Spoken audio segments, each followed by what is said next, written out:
Good morning, everyone. I am Beth Kennedy. I'm the Director and Educational Consultant for Deafblind Central, Michigan's Training and Resource Project. And I'm happy to see some familiar faces and happier to see some new people here. So we try to do as much outreach as we can and spread the word about our events. We are videotaping today, so I would like to ask your cooperation to try to utilize our breaks. But if you have to get up, we have a master videographer in the back who is going to help us make sure we get good footage no matter what. So I'd like to tell you a little bit. DB Central is a federal grant funded by the United States Department of Education. So we have funds through IDEA, and for that reason, we'll make sure to ask you to fill out an evaluation at the end of this session. And again, we appreciate your cooperation in making sure we can get our data. And I would like to offer that if you learned something today in Dr. Van Dyke's presentation that you would like to take back to your school or back to your home and try to implement, and you're having any struggles, we have services to provide consultation and additional information in how to do that if that would be helpful. So don't hesitate to contact us after the training for implementation help. And without further ado, I would like to introduce Dr. Jan Van Dyke. He joins us from the Netherlands. He's in the US right now on a tour. So he just came from Canada, and tomorrow he will head to Colorado. So we're very lucky to have him. And he has been in our field for a long time. I like to refer to him as kind of the father of deafblind education. The practices that we're still implementing today come to us from the original work and research he's done over the course of the years. So his work is still very relevant, and he continues to implement and find new things for us to do. So I'm very excited for his presentation today. Dr. Van Dyke. Thank you. I would like to talk to you like this. Can you understand me? Is that okay, sir? Yeah? Okay, so I have my hands free. Good morning, all of you. I like a small group because then we can really have interaction and discussion. And it's a long day, but we can make this day together. So I want to know who you are, okay, and what you're doing, and more or less what you expect of this day. Beth, you are Beth. Yes, I'm Beth Stevenson. I teach middle school students. I'm Beth Stevenson. I teach middle school students with severe multiple impairments. Okay. I have taught students with deaf blindness. I'm interested to hear what you have to say about the emotional brain. Okay. And I'm also interested in assessment issues. Okay. I'm Kathy Schlander. I teach students with severe and physical cognitive impairments and multiple impairments. I have students that are deaf and blind within our program, students that have physical impairments. This is my 4th year teaching, and I'm trying to learn how to do more appropriate assessments for them and try to tap into the portions of their brain that they're saying aren't working, but I know they are. I know it's there. Interesting. Yeah, I like this comments. I'm Nancy Hartshorn. I teach psychology at a community college, and my son Jacob is 24, has Charge syndrome, is deafblind, and lives in his own home. And we're interested to learn more about the emotional brain as well. I'm Tim Hartshorn, and coincidentally, I also have a son with Charge syndrome who's 24. I'm professor of psychology here at CMU and the grant holder for DB Central, so technically Beth's boss. So I'm here to make sure she doesn't screw up. And of course, anytime Jan is nearby, I try to get there. Always have some things to learn. I appreciate that very much, okay? I'm Lacey Skog. I'm currently going through Utah State University online to become an intervener to work with. Utah. Yep, Utah. Okay. And I am just really excited to be here. We just did some article reviews on some of your previous articles, and I'm excited to learn more. Okay. My name is Roseanne Richard, and I'm a teacher consultant for the blind and visually impaired for Bay and Aranac County here in Michigan.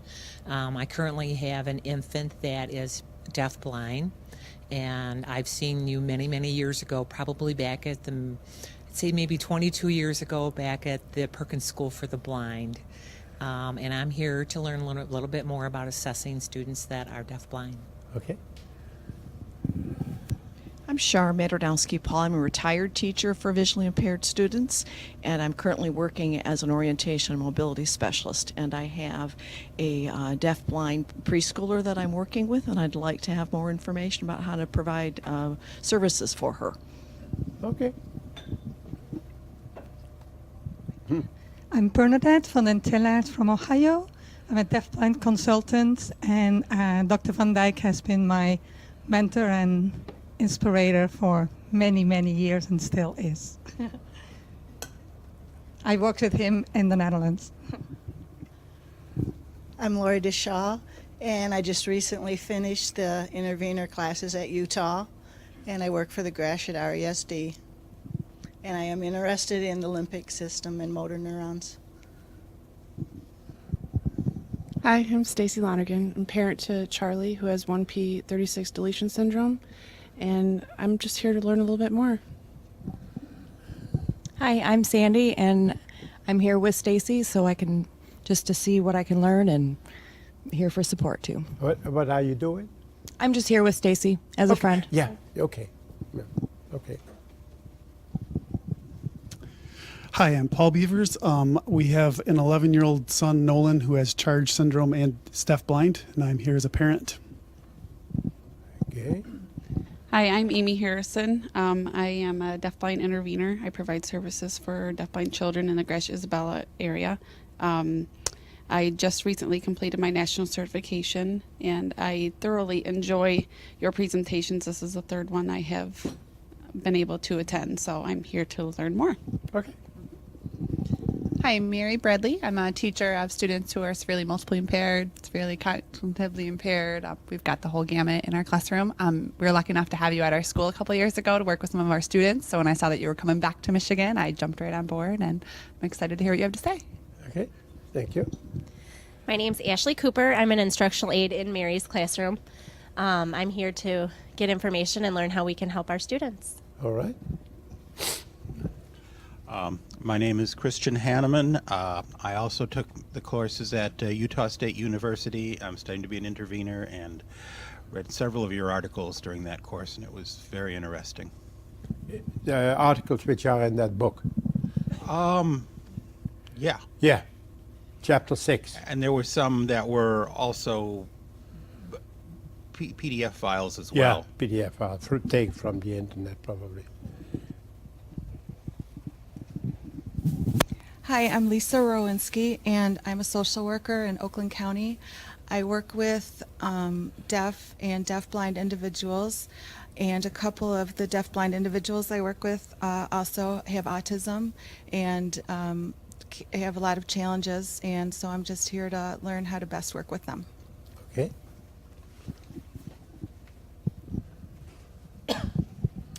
Hello, my name is Rosemary, and I'm a caregiver at JARC, which is the agency where I work, and I work with people who are deafblind and who have autism, and I'm just here to learn more from the workshop.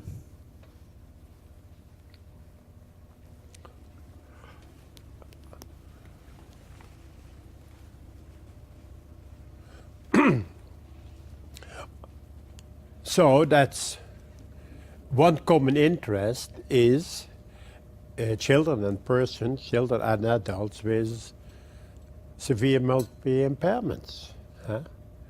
And I heard a few times assessment. I'm flexible. We have a whole day. At this moment, I focus on two things in my busy life. Is on what the brain has to tell us, and secondly, like I showed yesterday, we have developed assessment techniques which might provide sometimes an opening for education and intervention and development, which has been overlooked before. Let's put it in that way. I think I'm always able to look for little peepholes and say, perhaps there is something which we can use. Because I heard one of you saying here or yesterday, there is a belief that when we would know more, better what's going on in the brain of these children, we could enhance their development. I have that feeling for a long time. I'm not saying how many years, but I still see in a research the students I start working with, like you know, yeah, and they are from the rubella epidemic in the 60s, like you had here, and there's a big research going on in the place I used to work, where they collecting first medical information, and then they collect more psychological developmental information on this large group of rubella students. And I know them all. And sometimes I'm asked to be a consultant, you know, as part of the research. And I see them, and when I drive to the place, group home, you know, whatever, I always try to make a picture in my mind. They left us at 20, now they are 45. How would they be? What do I think? And sometimes I'm really surprised in a positive way. And sometimes I'm very disappointed. And he said, is that all we did? Is that all we did? Communication almost the same. Challenging behaviors almost the same. Food and other problems, eating and other problems, almost the same. In general, the outcome is far better than I could predict. But driving home, I always say to myself, since I was responsible for that program for many years, if I had to start now with the knowledge I have now, you would be a better person in all aspects. You would be a better person. In the years which passed by, so many new ideas have grown. And of course, you only live once. And when you ask me, in what area? Is it in your communication attitude? Is it in... Yes, that also. But I would look much, much more into the brain. Much more interpreting their behaviors in relationship to the brain. Now, what do we then know about the brain? When you Google deaf-blindness and brain, you get something. But most of what we learn about the brain is from people who get a stroke, for people who are able to... Please come in.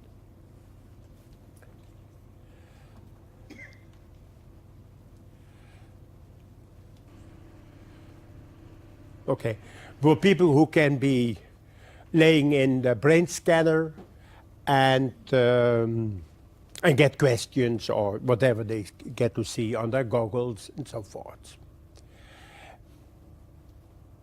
I would have ended my career a little bit pessimistic for the future about all these children who live thanks to modern medical interventions. And I would be very pessimistic, and I would be thinking about all those guys who are still there and stressed and having their stereotypic behaviors and pushing their eyes and whatsoever. Unless I had studied and got the opportunity to be involved in brain results, took 5 years ago a course in reading fMRI studies, and I walked around with young students from all over the world, and that has opened a new perspective. There is so much out there in the field of neurobiology, which we could use almost immediately for our students. And there's an enormous gap between the research which is going on, the interest these people have, this researcher, in our work. They said, what are you going to do? I said, I'm working with deafblind kids. And I have so many questions still. I cannot sit in my garden and watch the grass growing. There is still so much going on. I want to know. And they are interested in our field. They said, that's fascinating that you have human beings who are completely bereft of sight and hearing. That must affect their brain enormously. I said, that's why I'm here. He said, but you are the only one. Where are your colleagues? You can steal from us. We are caressing rats. And we see that, we talk about that language, that little parts of their brain, because of caressing, are changing. We can see when these rats are completely blind, you need that to do very intensively. Are you caressing your children? Oh yes, but no, systematically? No, we don't do that. My gosh. So I had to find even a PhD student in Dubai to come and to help me to bridge this gap when they allow me. That is why I'm saying I would, and I hope you will say after today's, yes, there is a new perspective, a new hope for the most severely involved children, as I've seen here. What I do, I see literally the children, and I try to apply my new insights.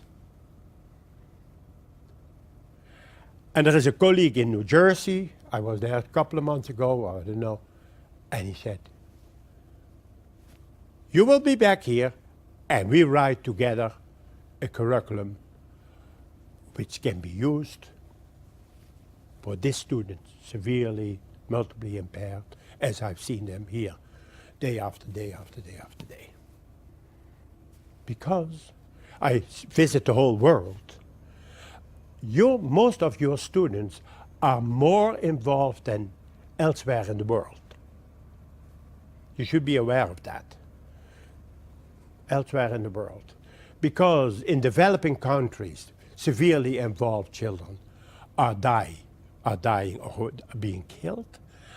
And in Europe, there are different rules concerning when do we still want a child, when do we put all the efforts in prolonging their life. So, suppose, let's say in Holland, the doctor decides on a premature child of 25 weeks. Of course, in discussion with the parents, but he decides. And these premature departments we won't have. So we have still not that severely group of children. I think you are not aware of it. But when you read the literature, you should be aware of it, that we always talk not about, as you will see them on my videos, children with trachs and oxygen things, and you won't find them in Europe. That's a matter of ethics, but that's good to look. If you read the literature from that place, it's always a little bit different type of child. Okay, so what did I learn about brain?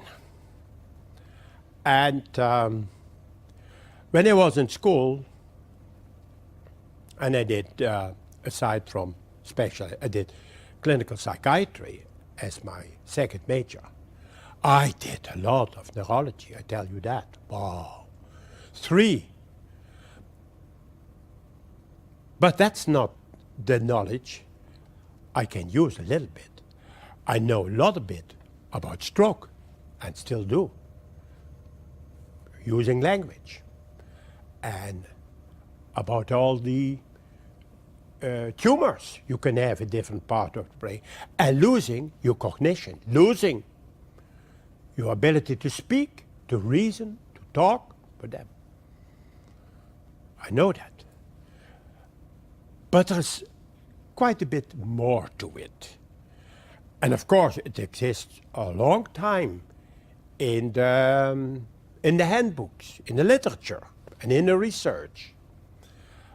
But I think the biggest step forward was, according to my opinion, was the use of the functional MRI scans, where you really can present people in the scanner with pictures, mostly also with touching thing in the hand, and see what's going on in the brain. What areas are then involved? Now, I ask, what's your name again? Do you have Lacey? She is willing to be a volunteer. Come on, Lacey. Beth and I agreed that you could have questions in between. The group is very nice and small, so if you stand over here and I ask you to close your eyes, yeah? And I give you things in your hand, and I will ask you to think how you feel, and afterwards, okay?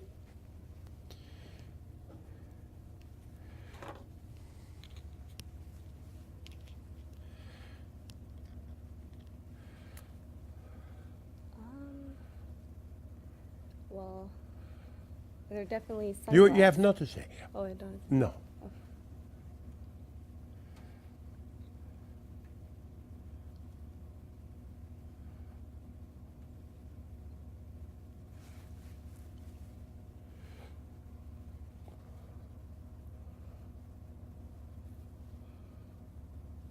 Okay. Uh-huh.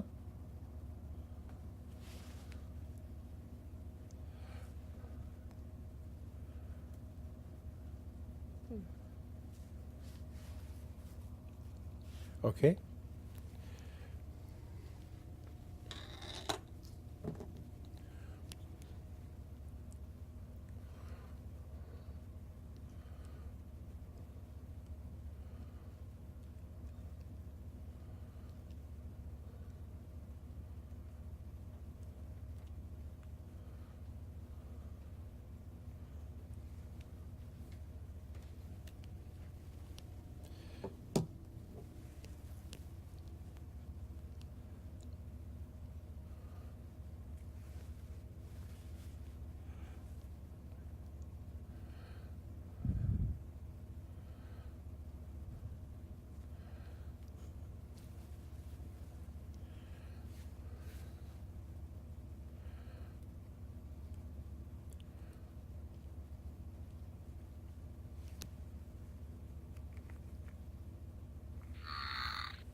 now I would like to have your finger.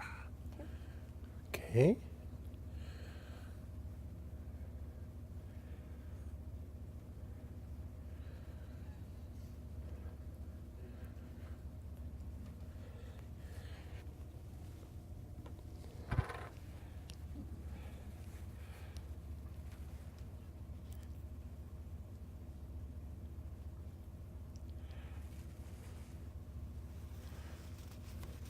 I'm prepared, you see that? Okay, now you may open your eyes. And can you tell me when you felt that first object? And that is this thing? Yep. How did you feel about that? Well, I felt proud that I actually knew what it was, but I figured I only had known what it was because I had seen it before, and I've held something similar. So I figured I only knew what it was because I had already seen it. Your face looked puzzled. Yes. At first, at the top, I didn't understand like what the first part was. The very Yeah. that I had no idea what that was. But then I realized once I felt more of it that it was the sunglasses. Okay, and then I think I gave you.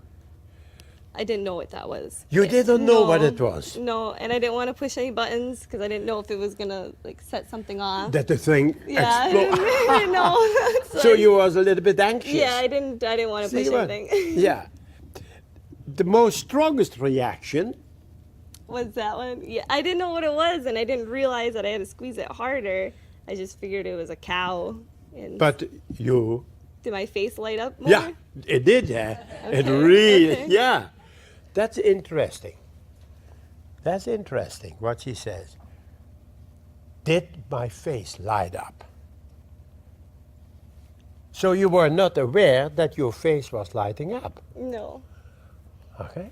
So you felt something, and we all could see that it was nice to feel. Yeah, it's very nice actually. You are a very good candidate. Oh, and then I thought it was silly putty, and I thought, oh, how neat. But I see it's not. what were the feelings when you put your fingers in here? Were they positive or? They were positive, yeah. I like that, the slimy feeling. It doesn't bother me, so I thought it was kind of interesting, and I wanted to make sure I smelled it but not touched my face because I didn't know if it was going to get all over my face. Yeah. But you did not find it disgusting. no. Okay. Do most people find it disgusting? Well, sometimes I take jelly Oh. from my breakfast table. Yeah. But yeah, people do. Oh, you know. Okay. Okay. So what you showed, that apart from wanting to know what things were, either you liked them, you were a little bit puzzled, or you disliked them. So I did not make any aversion or whatsoever. So it is clear that apart from, and that came very good across when you said, I felt this, I did not know, but it was nice. And your whole face lit up. Even without having to see my eyes. And even that your cortex could tell you, oh, that's a little bear, it looks like, I smile. No, immediately it felt good. Without knowing what it was. You could not be a better candidate. Well, thank you so much. Thank you. So,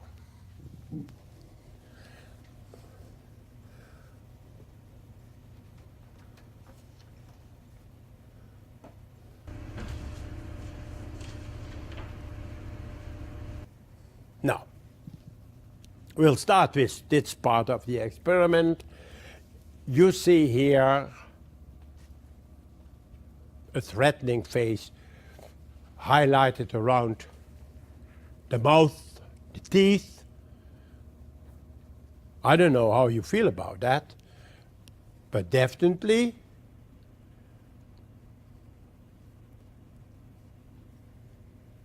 you like this more.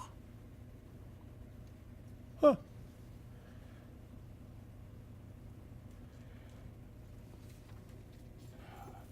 I could have taken a rose, but I could not find a rose this morning. Velvet, sandpaper, picture, marmalade. That's the objects. I just took it from my room this morning.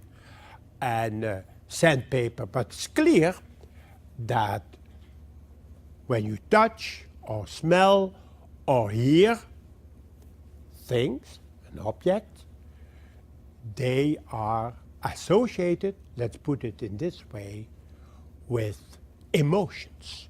Not only that you want to know about things, about emotions. She has knowledge,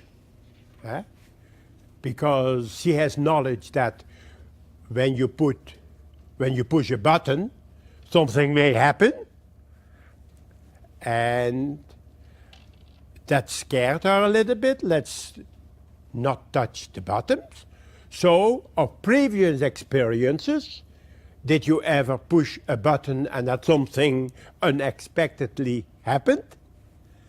Yes, see.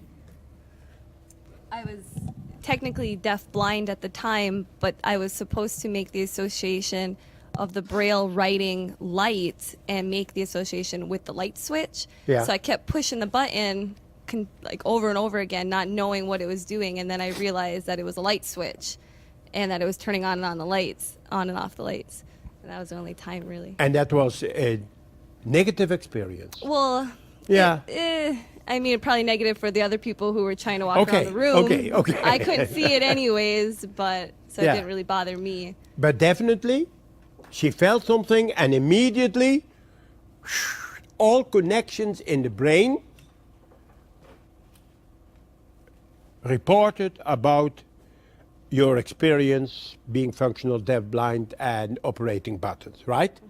So, with what we hear, what we see, what we touch, there is enormous connection between our previous knowledge. The other day, I had a lady and I had a smell, and it was a lovely smell after shave. And she got really upset. And and said, we're running into a problem. When you do silly things, you never know what can happen to you. So I moved her gently away from it. I thought, something that has stirred up something. And she was halfway on, and she came back and said, I want to tell you, this aftershave reminded me of my granddad. I said, we all understand.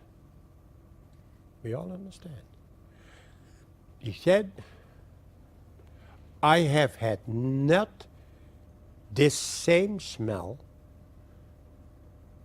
in the last 25 years. And now, I was a kid of 5 years when he did this to me. And now immediately it triggered a bag full of emotions, of being molested by the granddad. We have these enormous religious scandals in Holland. Religious. Deaf, mostly deaf people are, there are deaf people involved, right? And I'm an advisor to the judge.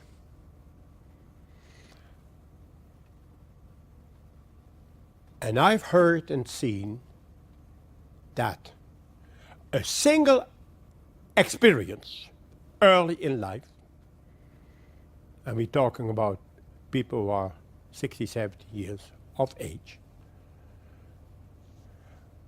when with all these discussions, and when they read in the report the name of these priests and brothers, whew, an enormous emotions are being stirred up. And one of the guys standing trial, he said to the judge, but it only happened once. And you smile.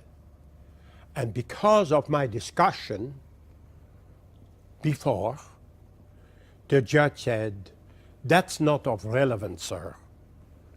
One time can be as having negative effect on the life of this person than 50 times. Your comment is not recorded as such. The whole thing about traumatic experiences, makes me so much aware of the deep influence of our emotional system in the brain and how we store particular negative information. And I explain you why are we storing all these negative things in our brain? And hardly, we have good memories on vacation, etc., etc. But only when you are run over by a car or almost run over by a car during your holiday, you remember that. And all the nice time for walking and talking and having a good meal, said, was that this holidays or that? There's something very particular about the brain. There must be a reason why the brain stores this negative information. Far better than positive information. I think you walk out today when I give and show you all these things and tell you more detail and detail and detail about it, that you say, and that's not my purpose, I'm not going to touch my kids anymore. I think that's my purpose, like it happened in my life. It changes completely my approach to children. The way I see them now, after I've gone through all these studies, compared with previously as a trained educational psychologist, there's a huge difference in that. My thinking is completely different. And my results were always good, but they are now 10 times as better, as you will see. Just knowing a little bit better about what emotion do in our brain. A button, a smell, a touch, just 2 notes of a song. Whoop. And like you said, you are so a good candidate. I felt pleasant. I didn't know even what it was. It was pure emotional when you felt that little toy. You can go around places and all of a sudden your mood changes. And your partner says, why are you so quiet all of a sudden? And you say, well, I don't know. I don't feel so comfortable here. No, I don't know. I found out a creepy guy. Or, let's go out of here. That's all. Without being conscious, it still influences your behaviors. My golly. If that is so, our textbooks and our curriculum for those kids who are completely relying on their emotional brain, That should be mentioned, outlined, and discussed. But it isn't. It isn't. I just got from Canada, from a colleague, she has developed a new curriculum building on how to communication. I said, I'm always playing a little bit of clown. I said, but I miss a part. It's not so much about, you know, symbolization, bags, pictures. Say, I know that, I know that, but about interaction. Yeah, we have a little bit about interaction. But where's the word emotion? Where is... And she had just gone through it, and she got a little bit red in the face. He said, that's why I give it to you. I think I miss out in the work we did with the team. The most important thing. We miss out. Whatever book you look, you miss out the most important thing about emotions, recalling emotions, connecting emotions with higher level of the brain. Now, I hope, and you're the second group today, I have started to make the first step in the direction of a curriculum which is based on the emotional brain. I have, I think, 10 or 8 or 10 slides on that. And I hope to work that out the coming fall and winter. Okay. Any questions? Comments? Please let them. Well, after we have had the pleasure to observe Lacey. Lacey, do you agree with the top statement? It's clear that in perception, knowledge about the subject, the object, and memory of the experiences play an important role for efficient processing of the information in the brain. So, the more Lacey knows about buttons and what buttons can do, the more efficient she will behave accordingly. So, as we all know, when we say you think a little bit, you pay attention a little bit, we address the top side of the brain, the cortex. So, well, listen.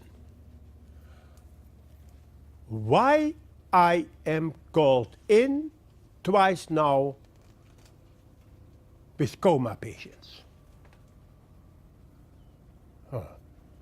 Why do you think? I've published and I got a little bit publicity on this, and now a hospital called me and said, we have 2 coma patients. Would you come? Do you understand that now? Why I was called in to look at coma patients? What did I do with them?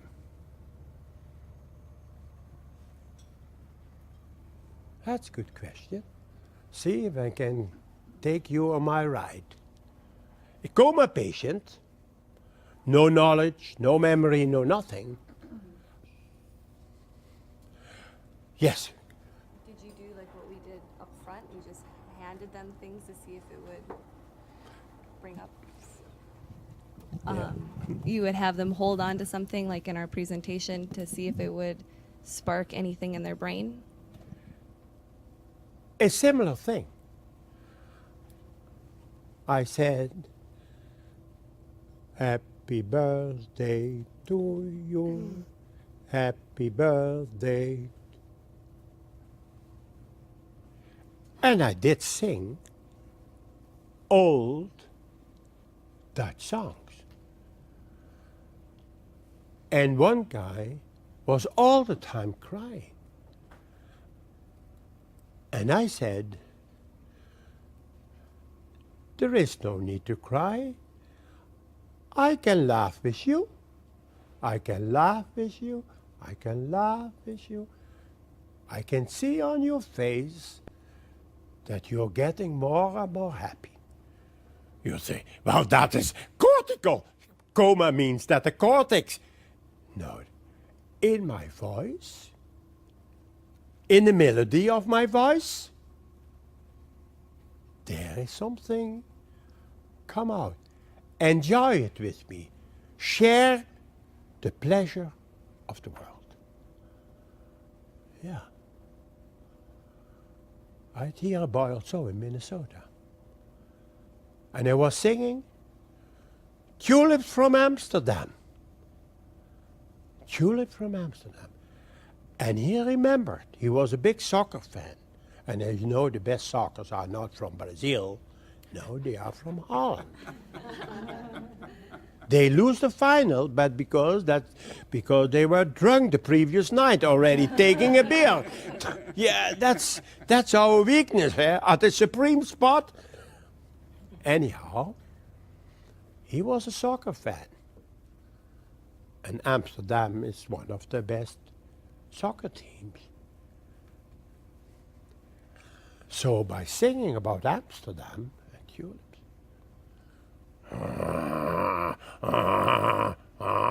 ask Kathy Lyle. She was present there on a Sunday morning.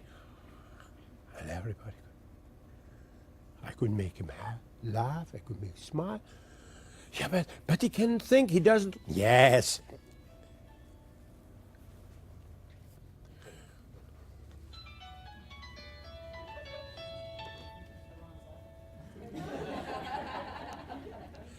Lydia, I'm lecturing. I'll call you back, okay?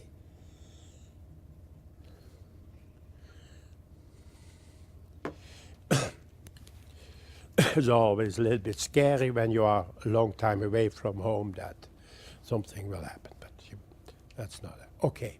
So, that emotional brain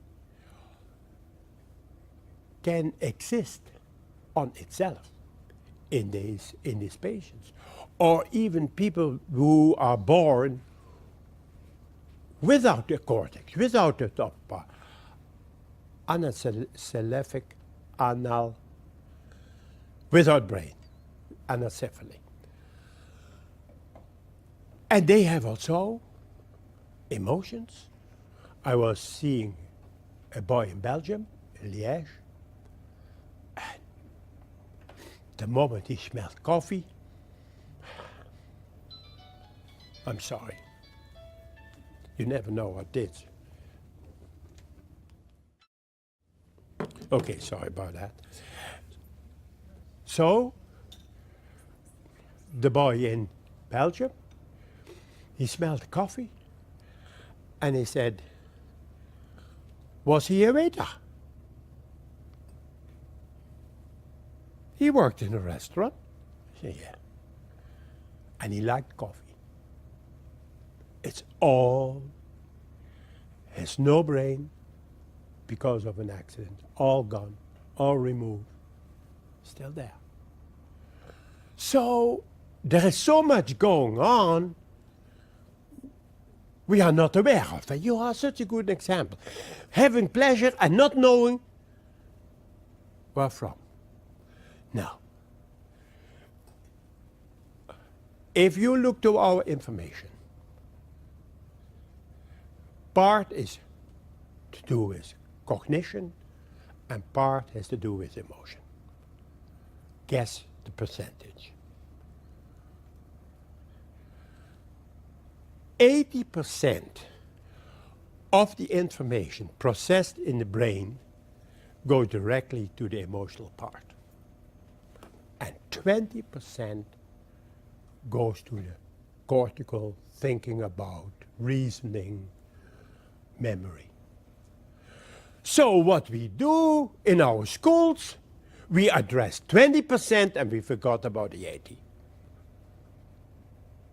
But you will see that motivation, interest, social relationship, everything has to do with learning takes place down under. And we say, you better pay attention, you know, otherwise I spank you. And the judges do that for many, many years. They send people to prison, and nothing's going to change. They come out and do the same thing again. Because the old same memories, the threat they see in people's faces. Are you threatening me, yeah? I punch you in the nose. All of a sudden, I have a new I'm a specialist now. In something, you won't think about it. Deaf, I'm specialist now in criminology of deaf people. Because of my looking to the brains of deaf people, I thought, if that brain is so different, oh, now I understand why some deaf people are so impulsive. They must be, when they do, impulsive and pull on a lady's hair in the train. They are in jail. There was an assignment I got. No, I found out that deaf people are overrepresented in jails, particularly in the United States. In Texas only, there are 99 deaf people in jail. 9 deafblind in jail. And they all are there because of violence. And nobody so far thought, is there anything different in the brain of a deaf person that behavior shows up? And with research in Japan, I'll show you that.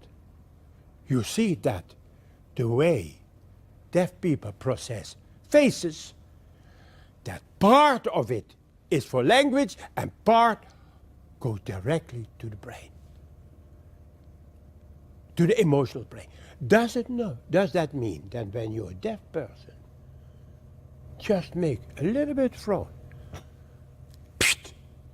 blows up the brain?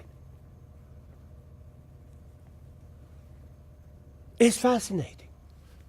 It's fascinating. And the silly thing is when you write to the directors of the prisons, you know, what are you doing? They say, please help. We don't know what to do with the convicts when they are deaf.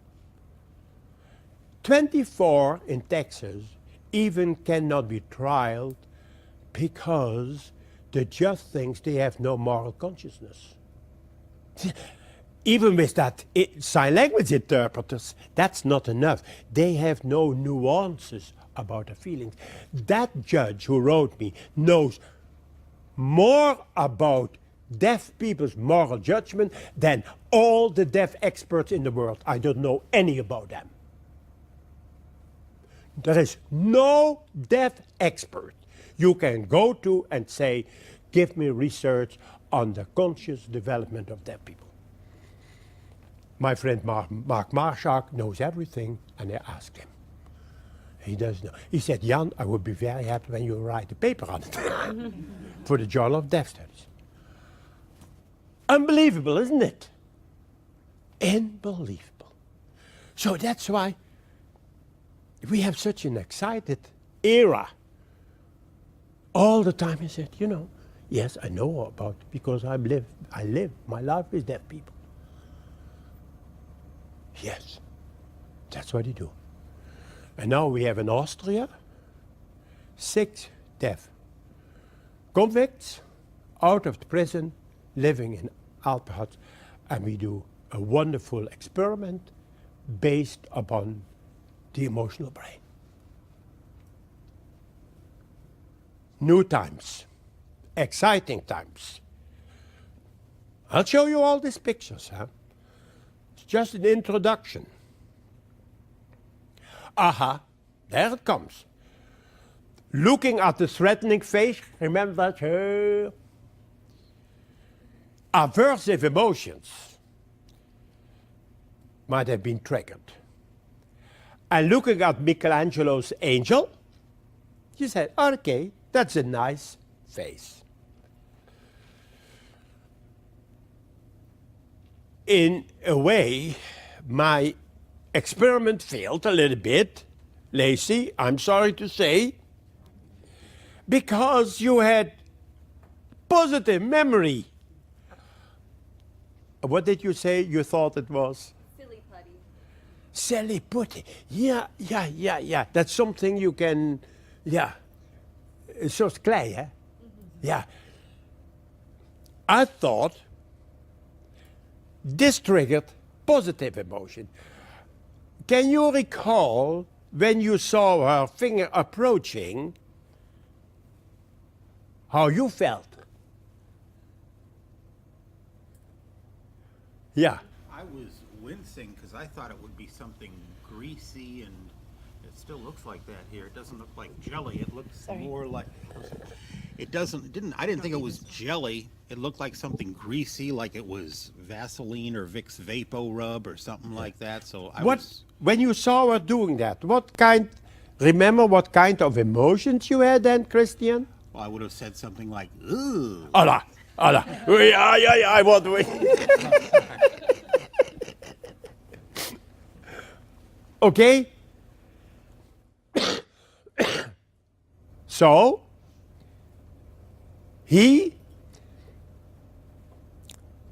were you sympathizing with her? Yes. Yeah, you were sympathizing with her. I think a lot of you, when you saw me doing these things, sympathized.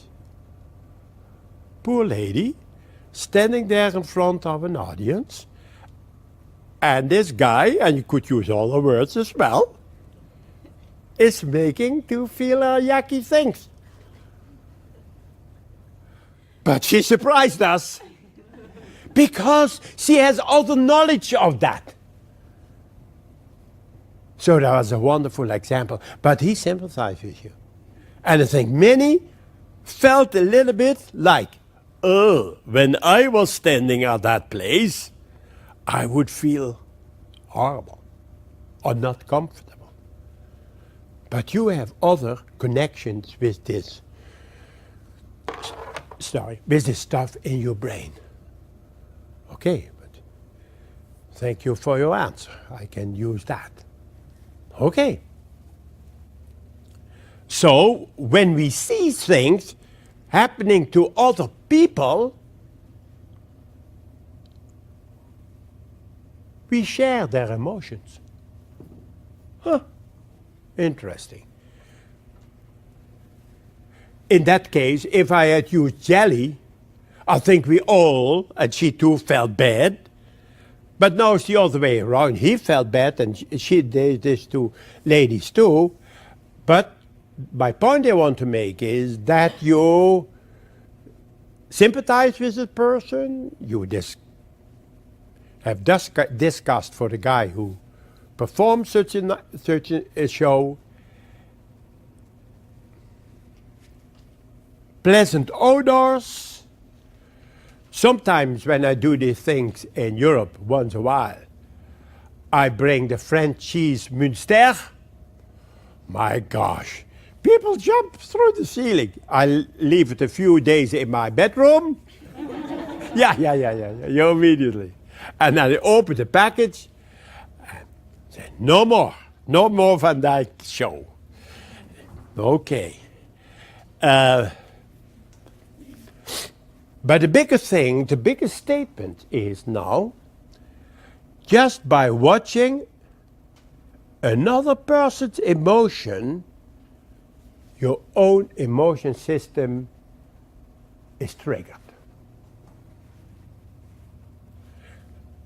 You did not think, Christian, oh, Lacey is standing there. She must be feel awful, and because everybody's staring at her and are coming. No. Immediately, when you saw what I'm trying to accomplish, your emotions were triggered. There is, later on, yes, but not the right moment. When I all of a sudden go and pinch somebody in the face, or make him stumble, you don't think immediately, you feel the emotions in your body. Yeah. For a long time, psychologists did not have a explanation for that. Why that we immediately can sympathize, have aversion, without really knowing, thinking, analyzing what's going on. Now, then my opening in my professional career, when I came across that, and when I started reading and corresponding and practicing in my advisory job about the mirror neurons. And in the second part of my presentation, it will be about mirror neurons, an exciting discovery. And I think I started this 2-3 years ago, this presentation, and adding and changing. I had a question mark, because I don't want to run after a hype. It is in the popular journals and magazines now. But reading more and more, working with the most critical neurologists you can think of, I left out the question mark. I think we have now enough evidence, hard evidence, that the system of mirror neurons exists, and that they explain a great deal of behaviors we all are so familiar with. The rocking, with the flapping, with the breathing, with the aggression, with the self-abuse, and with completely lack of communication. Okay. If eventually it proves that it has not that impact I'm thinking of, I'm sorry to waste your day here. It's rainy anyhow, so I don't think so. I think there is, at this moment, such hard evidence. Know at least where the motor neurons is. We know a little bit more about the touch neurons. I will explain to you how much we know about it, at least how much I know about it. But that's the second part. But I need this information to continue.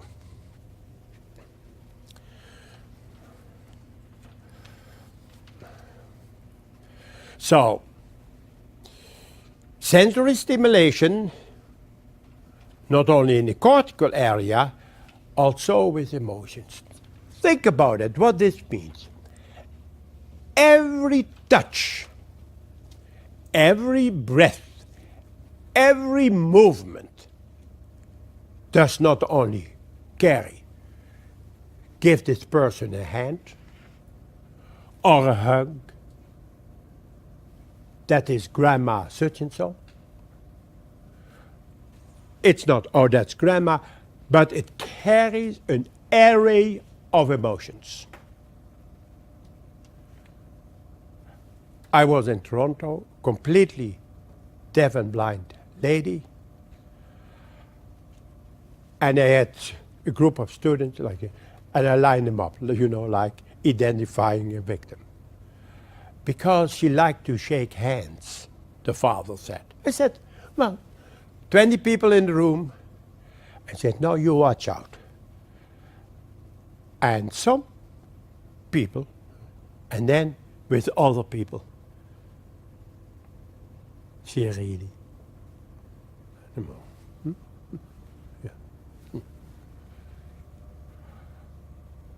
There is a video, and I'm going to get it. Unbelievable. Every hand meant something. She has hardly any cognitive skills. But that was the way to cope with the world. Yeah? And she knew immediately from a hand, it remembers deep in her emotional brain. That's a pleasant hand. Good experience. No. And then I brought her back. And the moment she touched, there was only one male in the group. That male hand, with a split second, she passed him by. All this touch we do, and the hugging, and the talking, and the singing, all carries little of this bulk of emotions. And he's stored. And sometimes you think, he's not relating to me.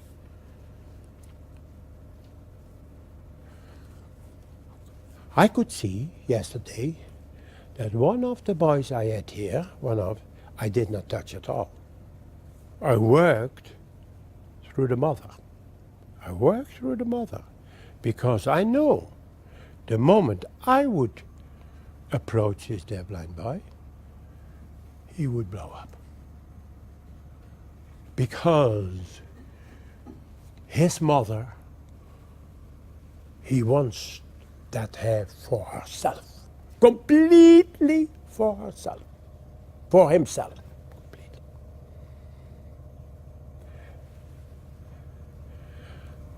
So when I would have said, he had some hearing, how are you today? He would immediately, I'm bastard. There was a new intervener. And he said, would you interact with the boy? Huh?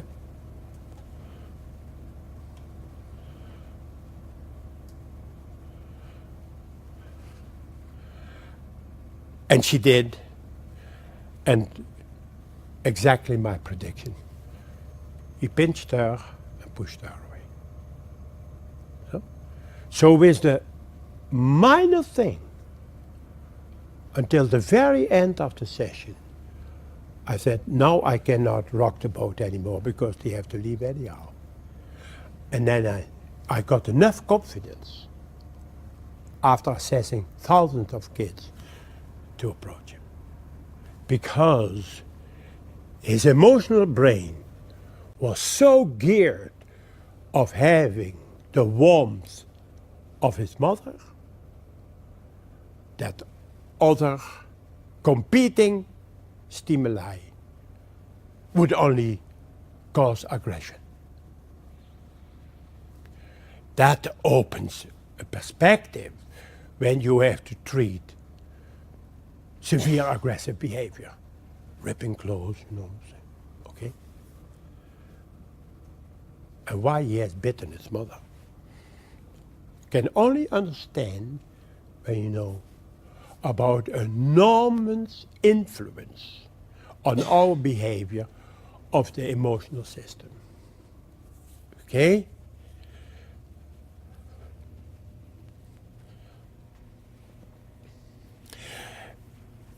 What's happening then?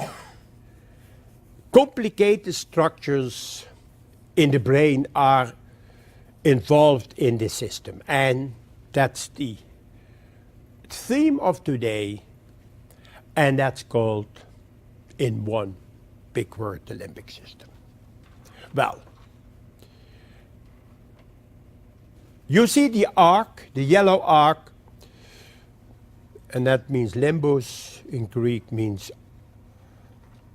And everything I'm talking about today is what's happening underneath this arc. And on top is the thinking, the willing, the language, the cortical areas, but underneath are all the 8 different parts playing a role in our emotional life. Yeah, this is nice. This is when you have that, when you paste this link in your browser, you get to a laboratory in San Francisco and you have to ask a password, but it's worth it. It shows when you type limbic, you get all wonderful parts in 3D presentation of and explains in short sentences what the function of this particular part is. I thought I put it on because it was a great pleasure to have that. So,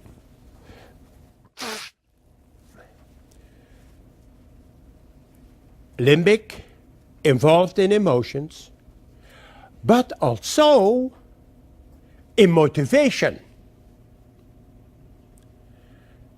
in pleasure. Your reward system is also, that part is called nucleus accumbens. That part where you get your reward from, goodbye, the nice feelings, going with it. And later on when we talk about attachment, we come back to that. Is also in the emotional part of the brain. Yeah. All smokers know that smoking is bad. And you tell them not to do. And you think, you are a doctor? You are a lung surgeon? I have come across that. And you are smoking. There are your cancer patients. And you still say, do you ever thought about that? How is it possible? You know it, everything. And you still do it. That's because your limbic system is much stronger and should be approached differently, not through cognition, but through a different approach. You must think about that. I know all the bad things about smoking, and there is something, I still do it. You look very puzzled, ma'am. It is a puzzling thing. It seems when that nucleus accumbens, the rewarding system, suppose that it has stronger structures than the normal people. Yes, madam. You are addicted. You are addicted. Perhaps you are born with a rewarding system which is oversized.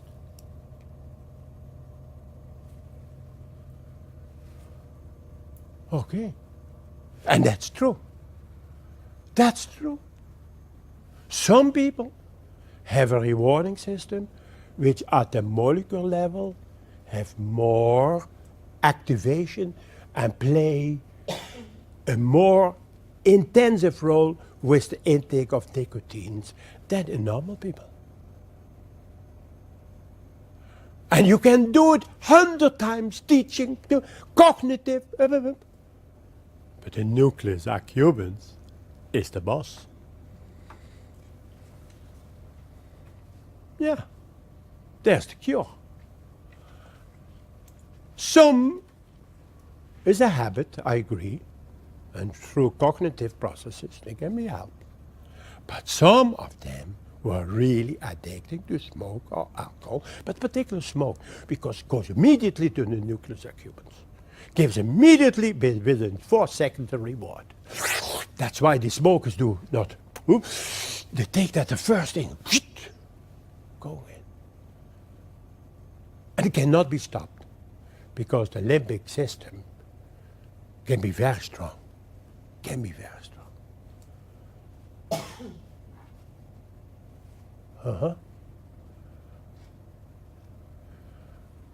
I'm not, this not Saturday, but you can understand a debate I had in the paper about free will. About free will. These judges in Texas are very interested in my philosophy. He said, do these deaf people who all of a sudden throw a tile through the window of J.P. Penney on Christmas Day, did they do that on free will? Interesting. Interesting, interesting. So there is a whole world which we live and think we can control and have saying about, and no, we don't. Sometimes we don't. Think on the lung surgeon, high intelligent, fine man, who knows that he will be a patient, sure. Why can he not control nucleus accumbens, rewarding system in the limbic system?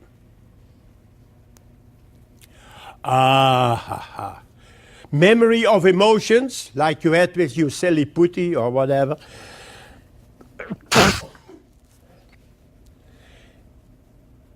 Yeah, why is that system so strong? That limbic. Why is it so strong and can completely determine our lives? Because we have to survive on that. Otherwise, we would, as a species, we would have bitten by snakes and by mosquitoes a long time. We would not exist as a species. But fortunately,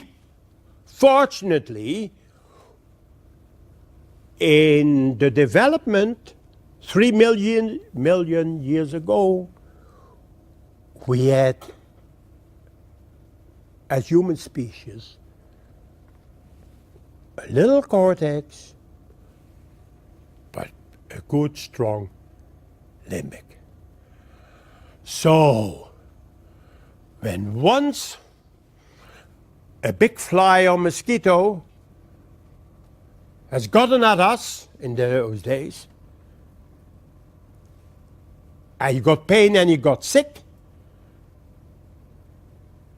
next time when you see bzzzt, you protect your arm. When once even you have seen a person bitten by a snake, and you see that he became paralyzed, etc. Next time when you walk through the woods, every stick which resembles a snake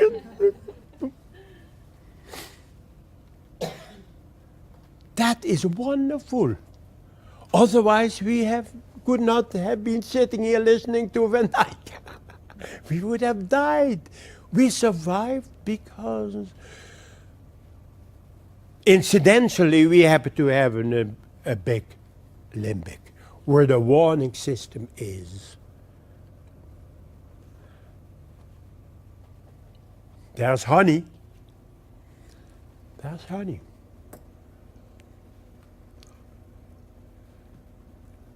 You approach it. There's bitter. This elementary, yes, is good. No, stay away from it. I see that in the most deaf-blind children born. I always have a little bit of sugar and honey.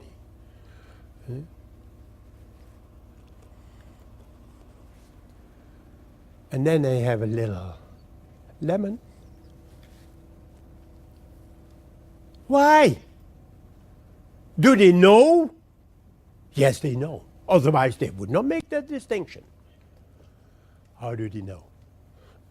Because the limbic knows that sweet means proteins, life. And bitter and sour often means poison. Stay away from it. So, it's fascinating to see that I say, oh, he can distinguish honey from bitterness. Yes, but not in the way you think, that yeah, that's honey. And no, it is, this makes me survive, and this will make me sick. It is so intriguing when you have this frame of reference, looking to these children, looking to babies, looking to very involved children, but they live, and mainly they have these terrible hemorrhages, underdevelopment of cortical structures, but the limbic structures are seldom damaged. Otherwise it would be hard to survive because they determine heart rate and things like that. Different look to children. Different way of assessing them. See, let's now assess the old, that's called reptilian brain. First year biology. But we hardly knew about the impacts.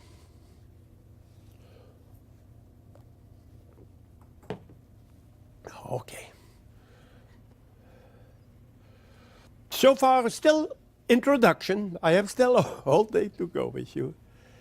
Sensory input which enters our brain, strongly interwoven with emotions, and sometimes it plays a role on itself. And the most basic behaviors are approach. Do I get reward, pleasure when I touch you, when I sit on your lap? Or, like with the hand, withdrawal. That gives me bad feeling, touching your head. Whatever, because that touch is like with the snake. You think that one is stick, little bit similar to a snake. You avoid that and you get a reaction. But it might be even something in the leaves. Cracking of leaves can already give that start. And you have no idea that it came from observing a snake, even on television, catching a person. So that danger you have encountered generalizes to a situation you are not aware of. It's very interesting, this lady, I could not find it out, touching this man's hand. And the first time a little bit, but then really, like you can say in your language, as bitten by a snake. So it immediately triggers a whole drawer of emotions. And if that person was going to work with that deafblind lady, we have to solve a few issues before.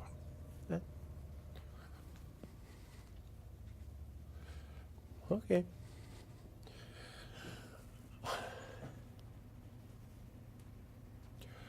Okay. Attachment behaviors.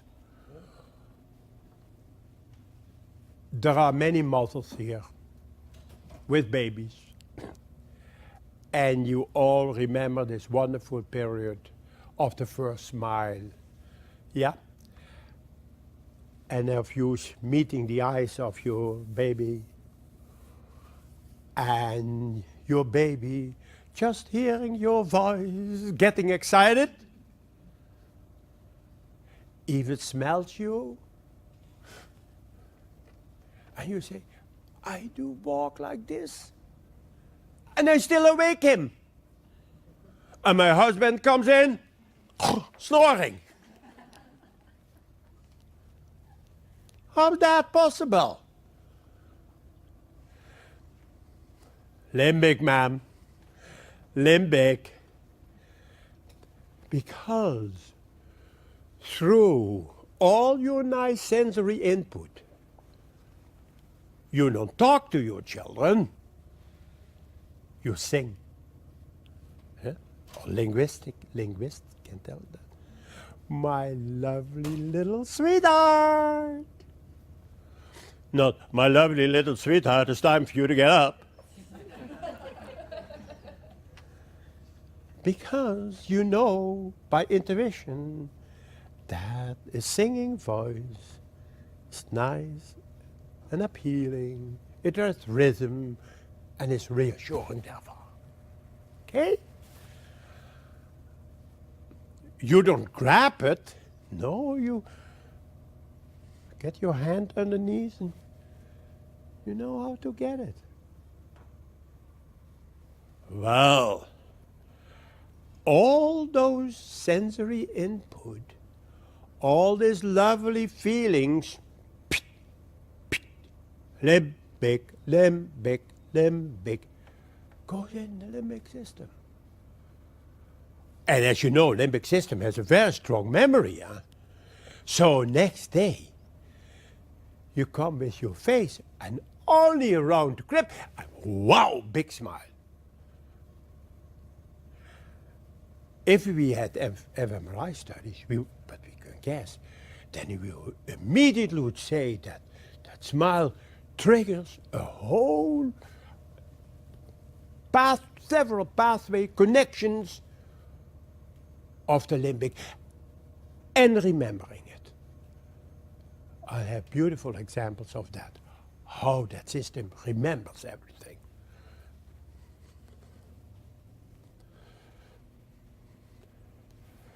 Yeah. The whole thing, what part then? And this in your introduction, it is mainly a brother and sister, little organs, both sides deep in the brain. They are the amygdala. The amygdala, and that is one of my take-home message at the end of this day, is the role of the amygdala in our emotional behavior cannot be overestimated. It plays such important roles in our emotional behavior that it can be hardly overestimated, and the memory is stored in another little organ, the hippocampus. Before I go to the clips,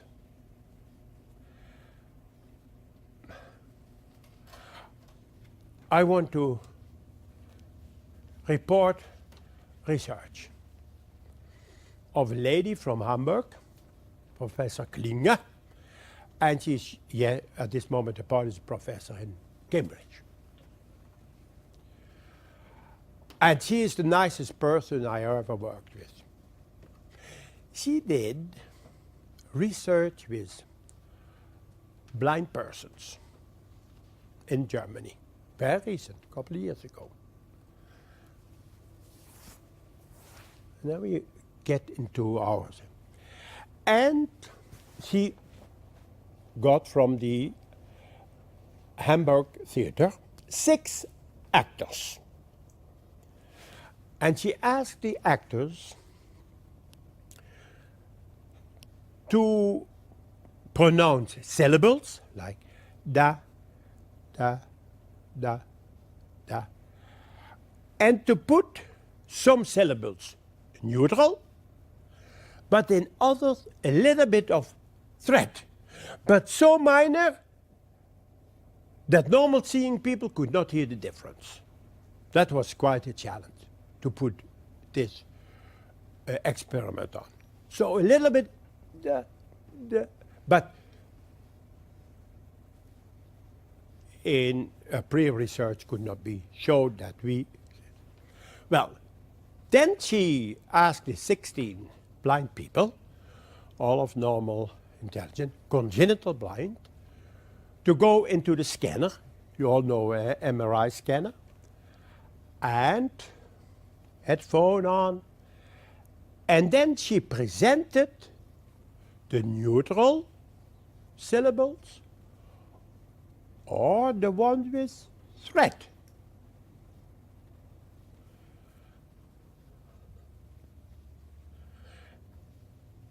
And the results were very interesting. It showed that in the blind people, that both sides, you see the yellow dots,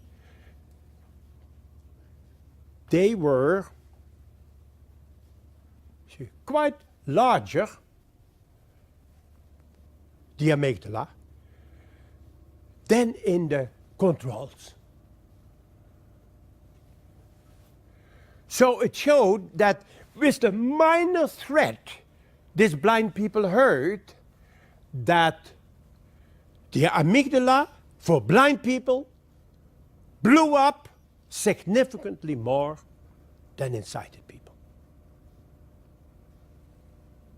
Huh, yeah, that's interesting. That's interesting. But nature is wise. Nature is wise. When I look to a face, I immediately judge it. You do. You value it. No. No. I don't know why, but no. Some people you talk in the elevator, and others you turn your back. Why? Because your amygdala wants always guarding you. You're blind. And you listen to the voices. No. Your amygdala blows up, gives more information, and now stay away from that person. So you are blind. Our body helps us to safeguard yourself. Wow. If you tell that, and I did, to blind people, say, do you experience that? Oh my gosh, sir. They all recognize it.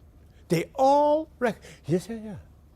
I don't know why. No, this is not cognitive. No, this voice remembers me on John Wayne, so I might be killed here. That's nothing. They have, we call that intuition. No, I call that limbics. Can call it. It remembers a good person, a bad person, I don't know person. Understand? And your body, your brain helps you to make that unconsciously, to make that decision.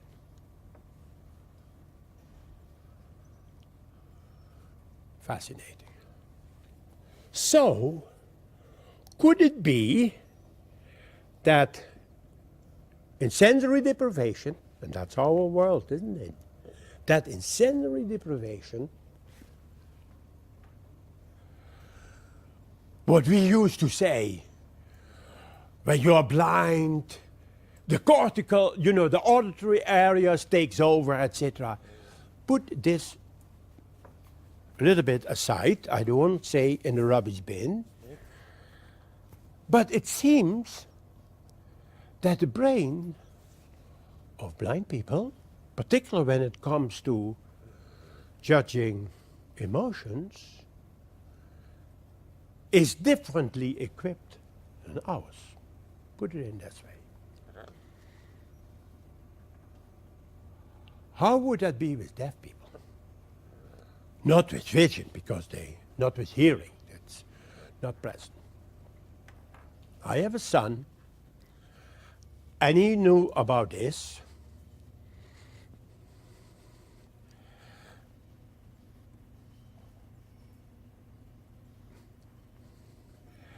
And he took 16 congenital deaf people, 16 sign language interpreters, because he was director of our school for sign language interpreters, so he had, and 16 controls. And he said to his professor, and that was not me, a real professor in experimental psychology, he said, I want to do research on touch of deaf people. Come on. Why should they have different touch? They can see. I can see that they use their eyes better, but touch? No. There will be, nothing will happen in your study. What did he do? You see on top, it is just published in PLOS ONE, Timothy, the other day, few months ago, PLOS ONE. You all know this form board? Yeah? So we had the 16 deaf people, all IQ 100 and over, feeling this board, blindfolded, feeling this board. Yeah, where are the holes, shapes? Okay? Then turn them 180 degrees. And then putting in the blocks on touch again.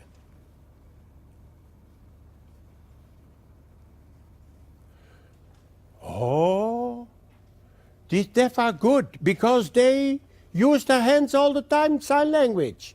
So sign language interpreters, they should be good too, eh? So sign language interpreters, controls, a huge significant difference. Huge. Nothing to do with signing, has to do with deafness. Their performances, the time they used to fulfill that task was significantly shorter. Far less mistakes.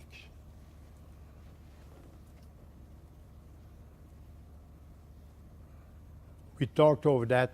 We went to the same supermarket on Saturday, Friday, and oh my gosh, Dad, I said, I know. And then something more surprising. The parallel bar test. You have a stick, like this. There's a bar, 20 centimeters. And here you have a bar. And as you see, it is on a pin, and you can move this. And you can understand that I put this bar in a circle, let's say under 45. I blindfolded the group, and they put it in the same direction. Yeah, you understand what I mean? No. Very known experiment. Parallel bar test. I'm sorry to say, all women, sighted women, of course you are blindfolded, perform significantly less all over the world than men. The deviation is about 30 degrees and in women 40. Okay. Deaf people, same group. Up, up, up. Huh? Deviation, 10 degrees. No difference between males and females. Interpreters and the controls the same as all people who have undergone these experiments. What is that test again? I'm sorry, I wasn't quite getting it. A test whether you can find direction with a haptic, with a touch stimulus. Huh? You understand? So you've got 2 bars on. Yeah, and one, the experimenter puts in a certain position and you have to align it. That's called parallel bar test. Will be published soon also in it. Yeah? 5 minutes? Okay. This really threw me up. Really throw me. When you are deaf, your orientation and your haptic aligning of bars, all experiments, are so superior. You need 10 seconds, but they needed it.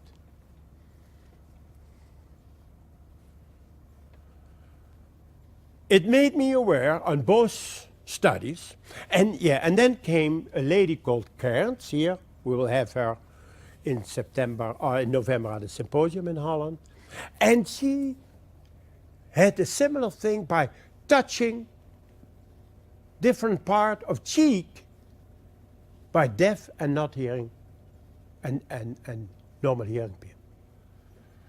And she found a similar finding that deaf people, when you touch their cheek, are significantly better outperform hearing persons to find a spot on the face.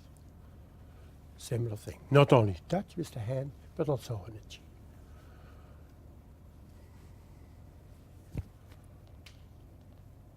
That made me think. So, when there is sensory deprivation from the beginning, there is a reorganization. Let's put it very scientifically prudent, but it's a different reorganization of the brain, of the perception. My gosh. Do I understand this lady shaking hands? Do I understand that? Would that be for deaf blind? Would that indeed be that a little bit of touching, immediately they can judge the value of that sensory input? So it is not taking over, etc. And we have, let's say, in November Symposium, to think with a group of people what the impact is that. It's the impact, you know. Of course, there's one PhD student continue on this, but the impact that deaf people have this directionality, and I've seen this on video, all of videotape, how quick and how it looks like 8:45. That's what they were also afterwards interviewed. How did you come to this? And sighted people said, yeah, I was always looking, this is 11:45 and this is 12 o'clock, and the deaf people didn't. They didn't go through cognitive strategies immediately. Within 3 seconds. All of them, except one. But she has the lowest IQ, but that can be just an incident. Makes me think about the brains, about the sensory input. One thing is the conclusion for the children you and I are working with. the perception, whether it may be smell, whether it may be touch, whether it may be different. The least I can say, it has different quality, is differently perceived, has different emotional connection than with hearing sighted people. You should not consider a deaf person, a blind person, and a deafblind person perceiving the world similar as we do. That's my hypothesis so far. They are different persons, not inferior. Not they cannot do this so good like we used to do. No, what does it mean? It's picking up all these voices for listening to music, for talking to these blind people. What does it mean for deaf people having such a fine haptic processing? And for deaf-blind we don't know, because we don't have. Marleen one with Gerda on touch. One research I'm aware of a capable deaf-blind girl, and she outscored all the students in recognizing, you know, to give her 20 objects, you know, and then represent it again and say yes, no, yes, no. Yeah, she outscored all the students in recognizing, like the lady. I was thinking on that experiment. See, if you read a little bit and know, you can interpret this lady who said that. She really recognized, and when I was standing there in the line with the lady, and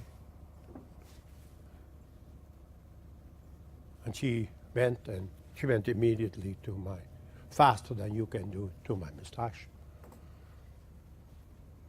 It's very logical to assume that in people with their blindness, they process in a more intensive way, in a different way, the incoming information. But that's all I can say. But for deaf, and particularly for blind people, we know a little bit better. We know a little bit more. Read the studies of Rick, and it's still online. When do we have a break? 2 minutes? No, 12. 12. Not earlier than that.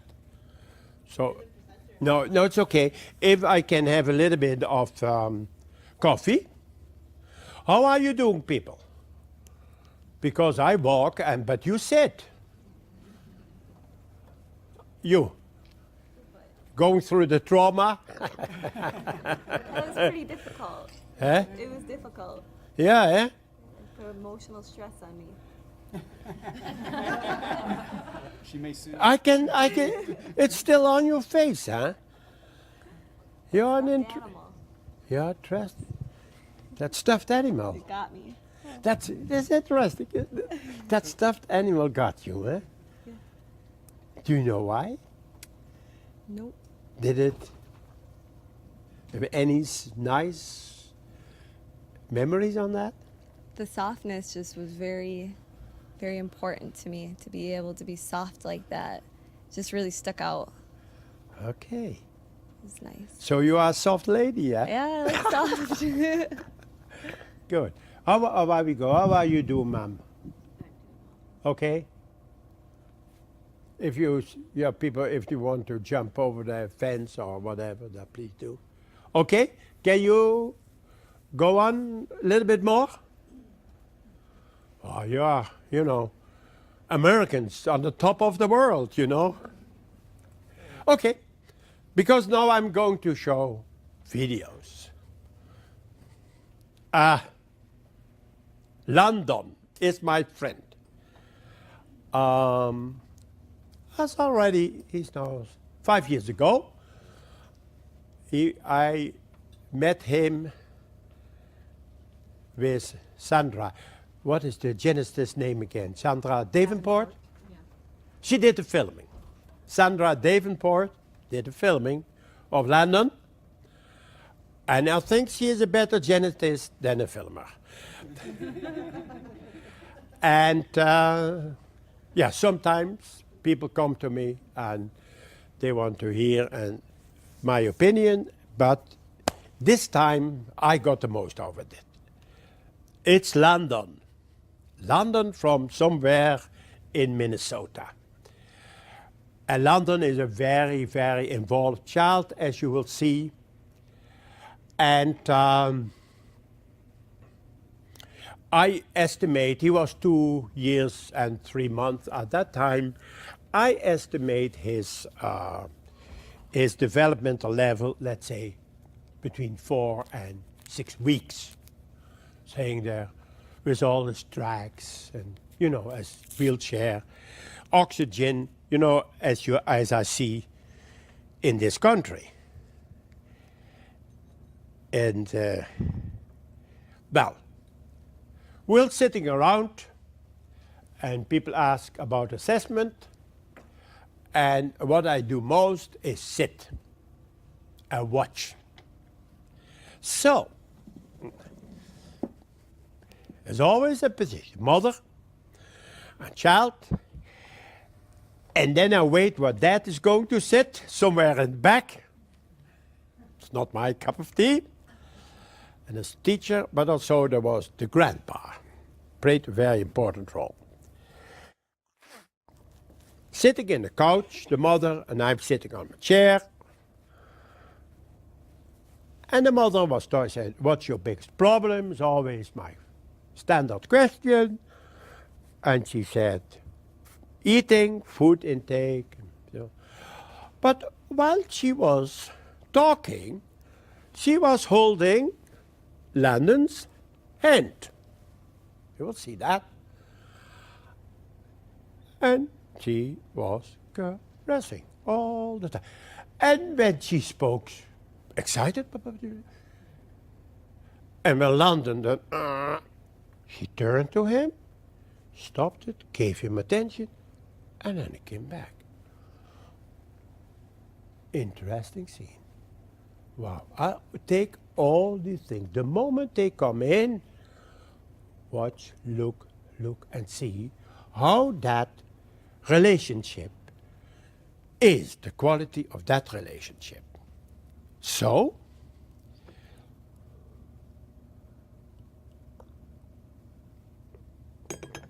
I thought that was pretty interesting. So, I thought, can I do that myself?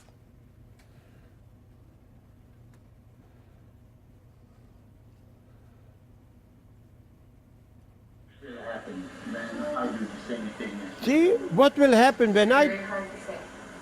See what will...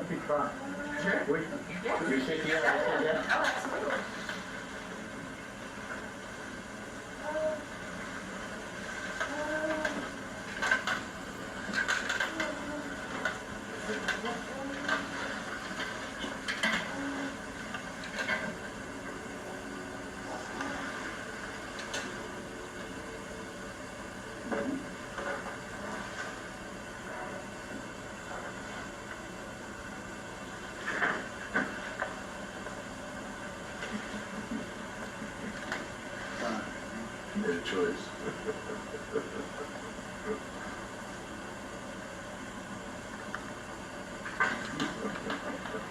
Isn't that something?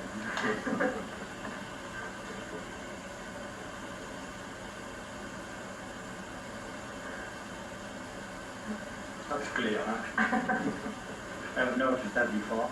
No, I haven't. I haven't.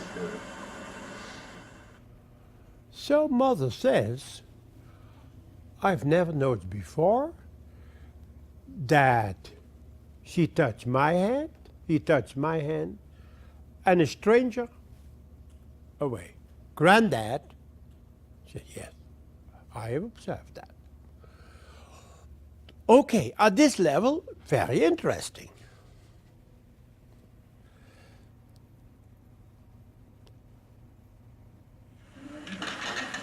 I want to confirm my idea. So, Ask the mother back. I don't remember that before. Wow. Is that not good? Wow. That's not something, right? And now, you hold him and let's see if we can transfer your trust to mine. So you hold him and I don't touch his other hand. You understand what I mean? Yeah, you want me to hold him? No, hold me. his hand, Hold his okay, hand. okay. And I'm going to touch now his other hand.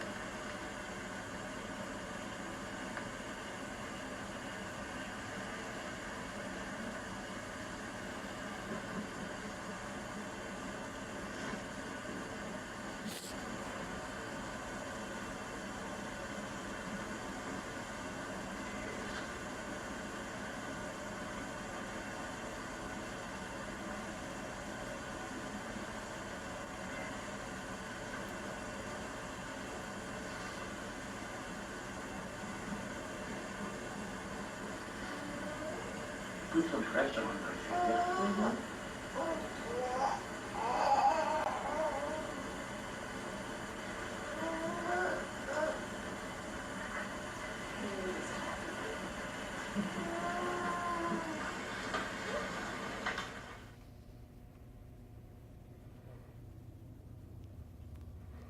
Please don't forget this ever, because it's a unique thing. One of the person who was top in that worldwide on attachment saw this thing and said, Marianne, I want to have that tape. Because a child at that level, relying on touch,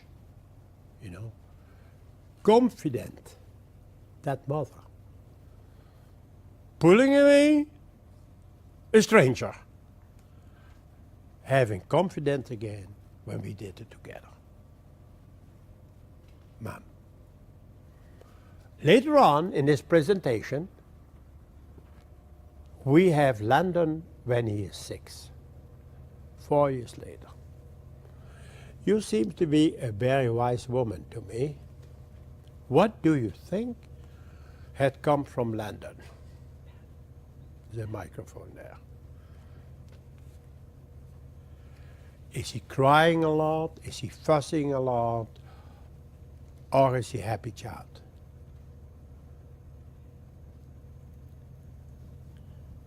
It's hard for me to guess, but I would guess because of his strong relationship with his mother, if he's been able to transfer that over to other caregivers, it would be positive. You've heard that? What do you think, Nancy? Yeah. I think so too because the attachment is strong. Already. Despite his enormous cognitive deficits,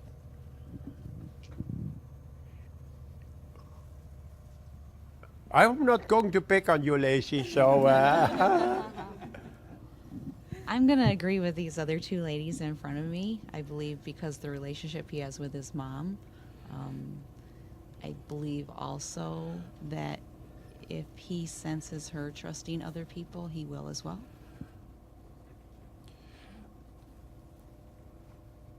Then, at the age of 4, that granddad's interesting to tell. I said, Larry, you are so involved in your child. Yes, he said, I did all the taping. And I think I understand what you want. And he sent me the most significant tapes. And I thought, that, Larry, are you in our field? He said, no, I'm in chemistry. Okay. He said, I was professor in chemistry and a laureate for Nobel Prize from Harvard. And he's working with his grandkid, helping me so much. Great, isn't it? He said, do you know, I love this job more than all the titles and things I got. Yeah, working. It's beautiful, isn't it? Beautiful story. Yeah? All the attachment theorists are puzzled because Your manual of psychology says the pre-attachment stage starts at 6 months, developmental age, and really the period attachment 9 till 18 months. You see. Yeah. Because attachment theory, of course the limbic is involved in it, but they never addressed it like we are doing here.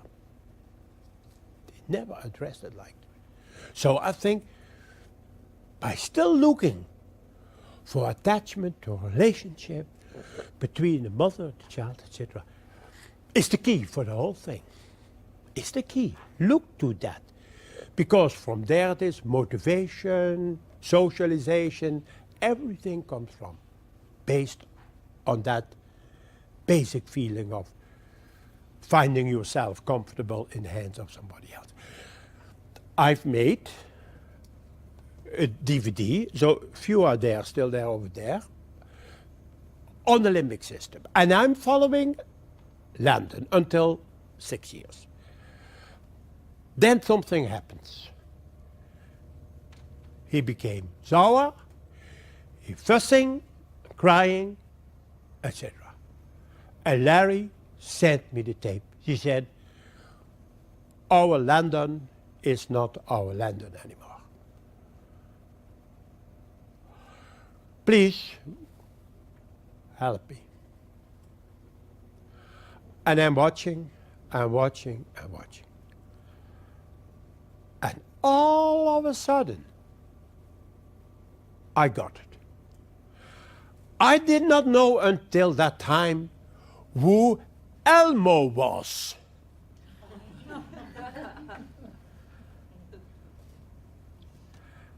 Elmo, I saw a small clip, it's on the DVD, I'm allowed to do that. A small clip of the hand of a lady who had that squeezing doll, yeah? And you have seen Landon in drags, you will see in a wheelchair, sitting there. And this lady came with the doll to put him in the face. And you see Landon freezing. Yeah. Like the bishop said, it happened only once. Bastard. Anyhow, I did not make the connection. Later, about a year later, someone came in and the mother said, "Hi, Joanne." And I saw freezing of Landon. And I said to Larry, "Who is Joanne?" She said, "That is the OT." He said, "Is that the lady with..." Yes, that's the lady with Elmo.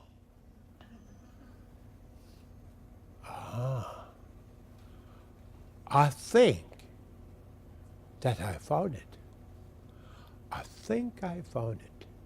Why that development, that happiness, that smiling has stopped, and anxiety and stress came into the child's life. I've spoken to Joanne. Nobody's guilt, nothing about it. I'm the last one to blame everybody because the most mistakes made with these kids is me. I've seen the most of all the people in the world, but I made mistakes over and over again. But it was such a trauma. One time, putting in a hopeless position that Elmo as a funny thing, ha ha ha, in your face, lost the amygdala says, stay away from people. How friendly they are. And you become miserable. This is not a story. You can see it on that DVD. You can look at home, you see it, the hand squeezing the face off. And then it took a year. But knowing that he was traumatized, everybody said, don't touch, approach. Hi, little lad done what we have the inclination to do. Regulate your own feelings. Don't overwhelm him. You understand that? You understand now why there is, we come back, why there is so much stress? Yeah. Yeah. It is such a fine line. The brain processes differently.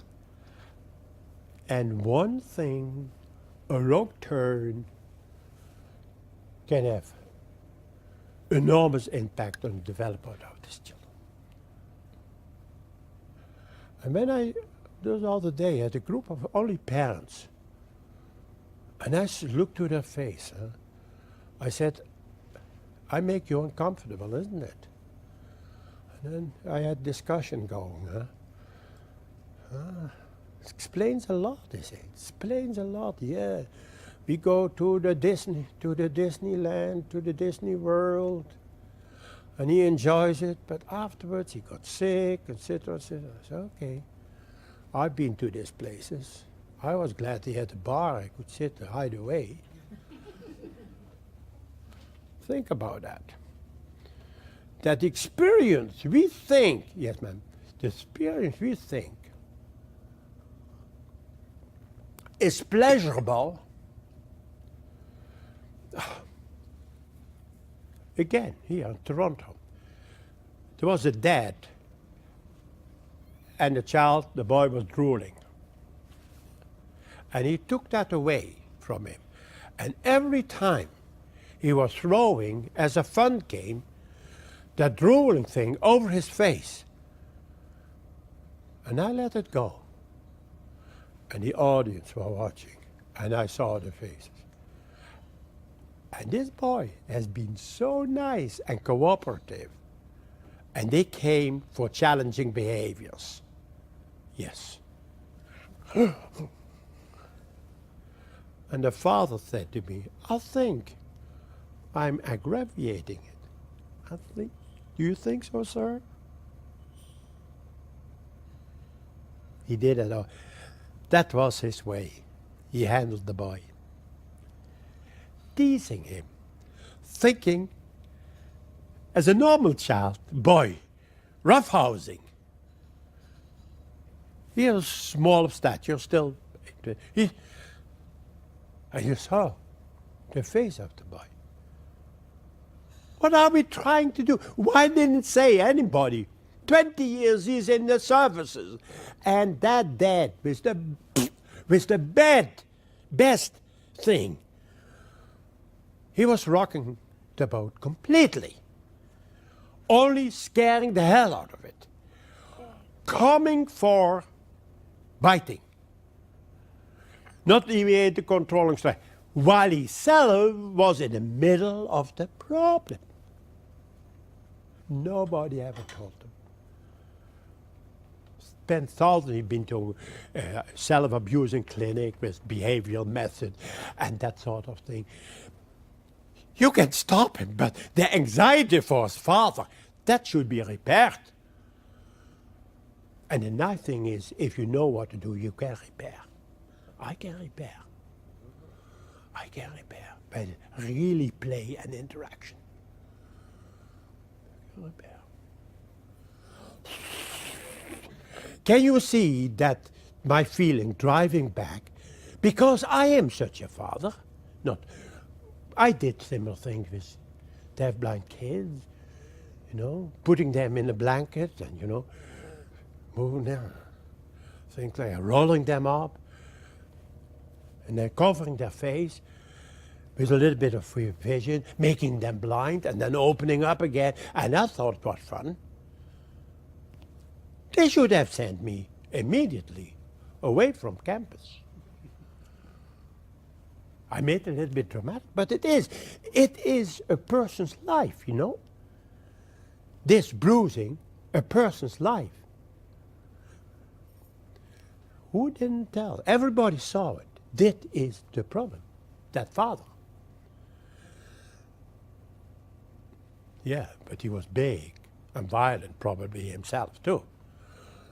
But we should not walk away from the problems, would we? So I see a lot, coming in here. Yeah, the approach and withdrawal of Landon can be explained. With the limbic system, you know that. The amygdala evaluates input, protection or safety, or threat. If you remember this dichotomy,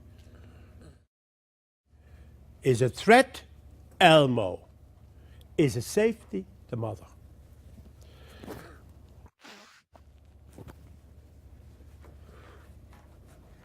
Do you think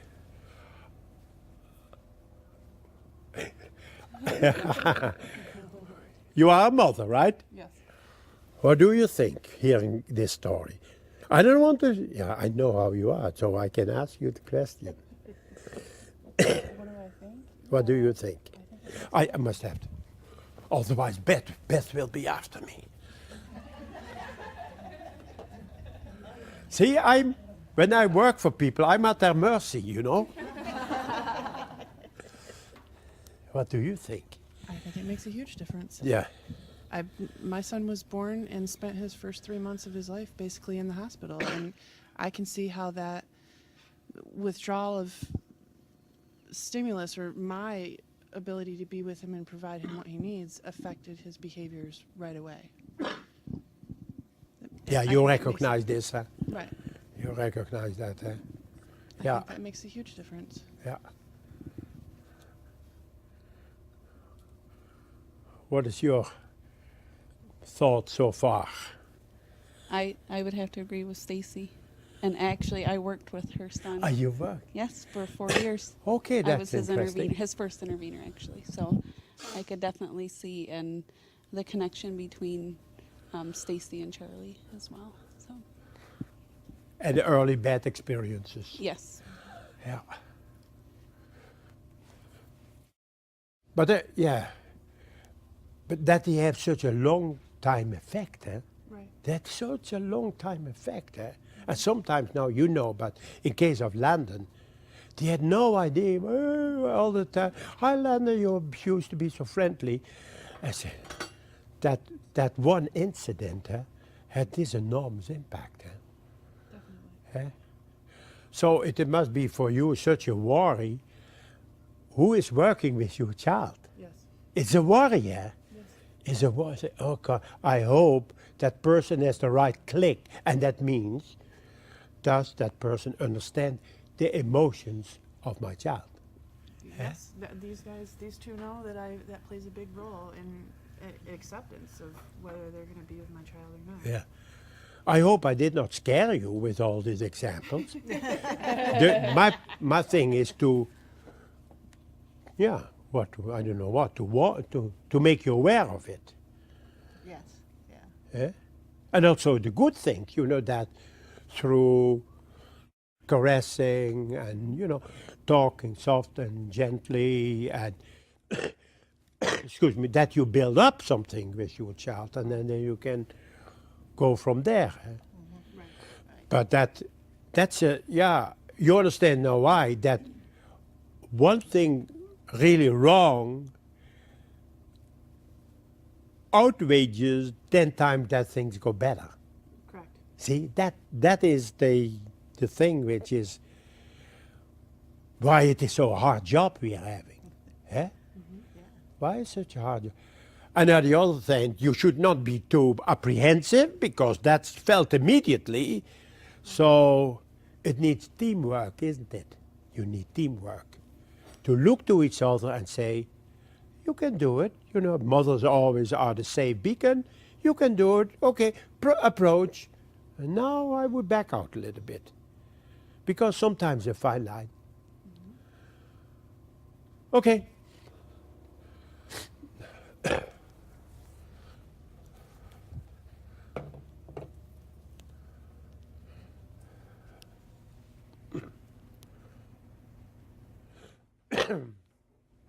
say, Melissa has afterwards made a website. And do you know how she called the website? Very good mom. It's nice, huh? Very good mom. And now she's in this field and helping other parents. Somewhere I'm going to see her again. Wow. Well, Matthew.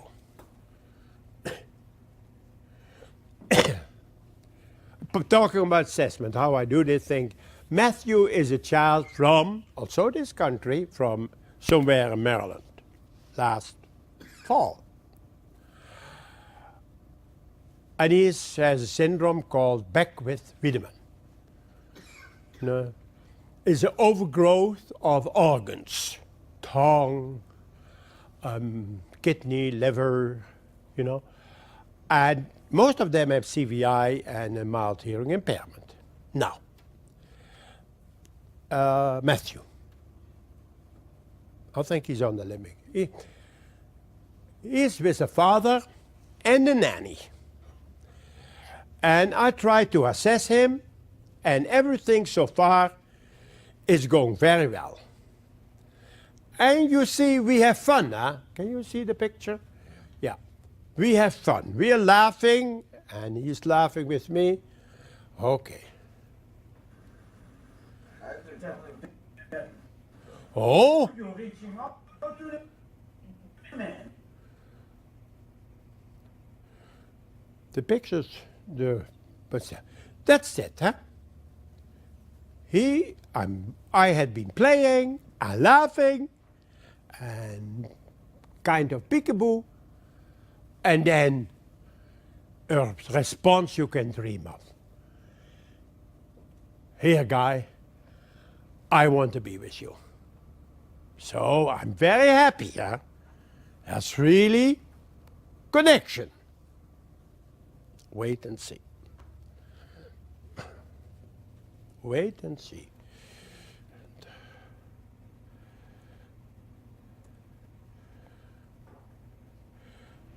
That was very good.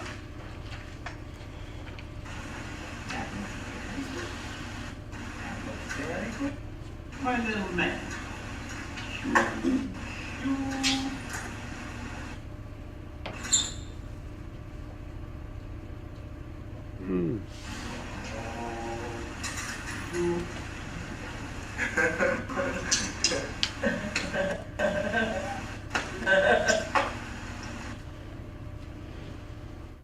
Okay. So I thought, when he reaches out, he likes my touch. Yeah? So I touched his arm. And that was it. And I lost him. And I lost him. Now, you're sitting there, camera. How would you, standing in my shoes, solve this problem?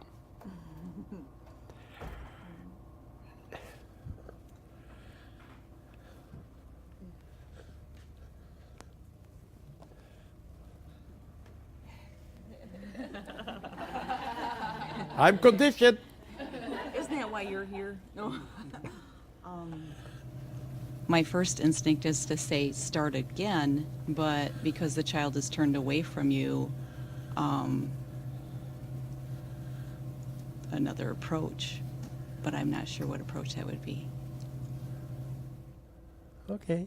So the thing you said, yeah, I started with, I do always say, Matthew, Matthew, good morning, good morning. He liked it. So you would say, try that again. What would Bernadette say? What would Bernadette say? How would you, with your experience, solve this? You're standing there, eh? Camera, 20 people around you. And I do not know this clip, so that's interesting. I think what I would do, I would go back to basics.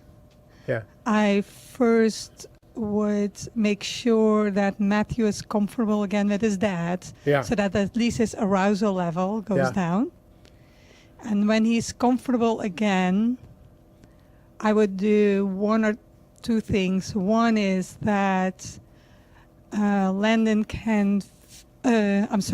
can feel his dad, and then in addition that I get my hand next to Dad's hand, not touching him, but that he can find me, so that I do not take the initiative by accident. He finds me, and then he gets curious, but he's in control because I would not do anything. And the other thing that I can think of is just not touching his body, but maybe touching the chair or touching something else, that he gets curious and reaches out again and then meets me, can go back. But if I stay, he's curious enough, I think, that he would come in the end. That one of those two, I do not know what you did. Okay. Okay.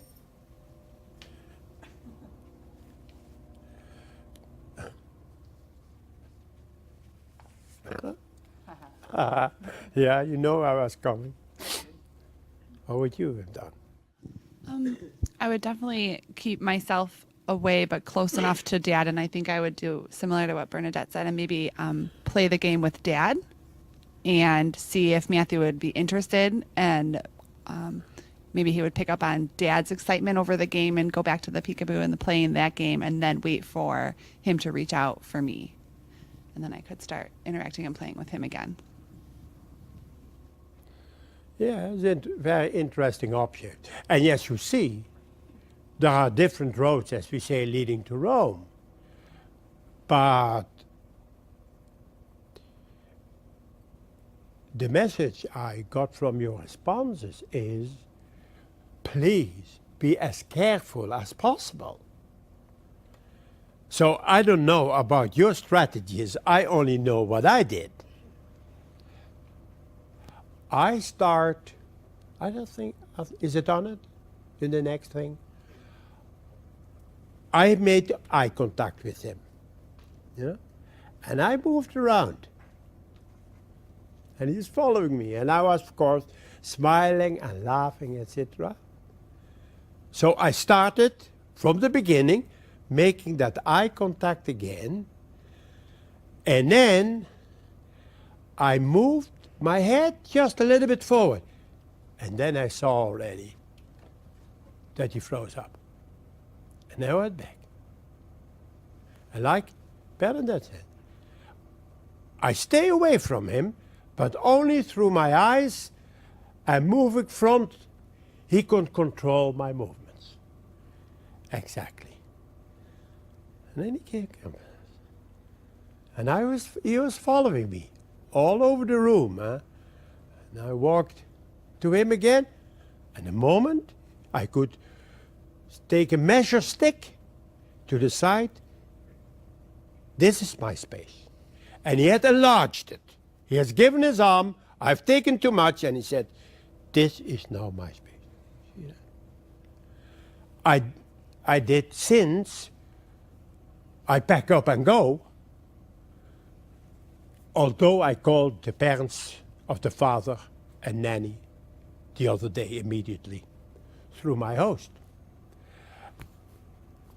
In a situation at home, I would have tried a little bit more. Perhaps not, I don't know. Because my saying is always, when I break something, I'm willing to pick up the pieces. But in this case, I could not leave and be the cause of a traumatic incident. So I kept playing with my voice and saying, Matthew, I like you so much. And he, you know, as he started laughing with open mouth. But when I came too close. So that is the sensitivity and the game and being so careful about it.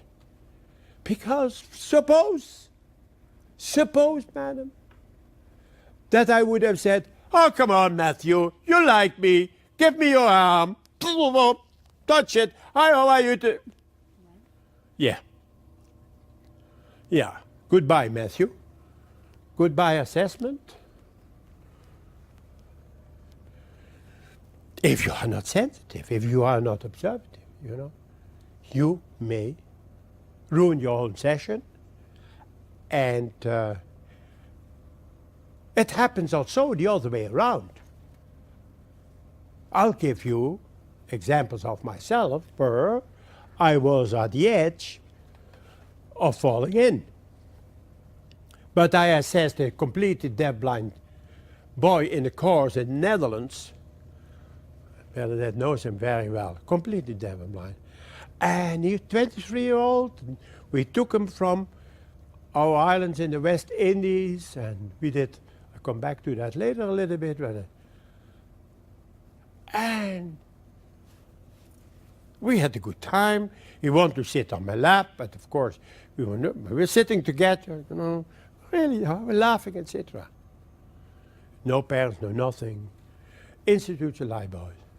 For 3 weeks, he was looking for mustache, opening all the doors.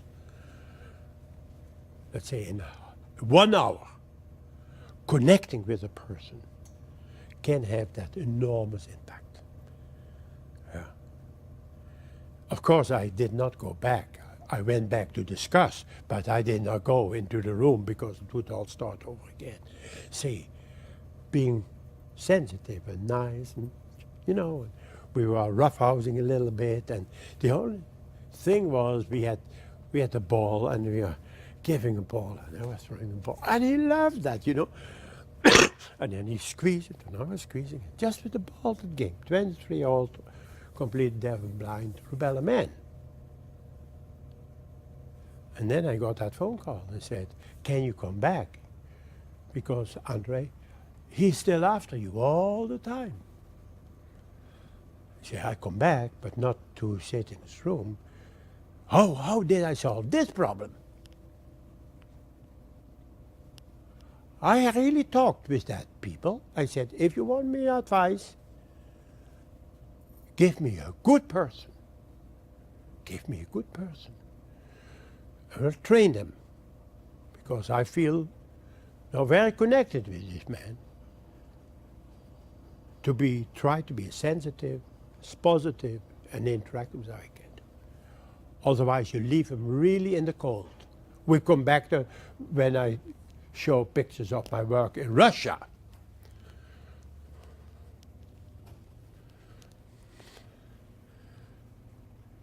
Oh, there's a little bit more.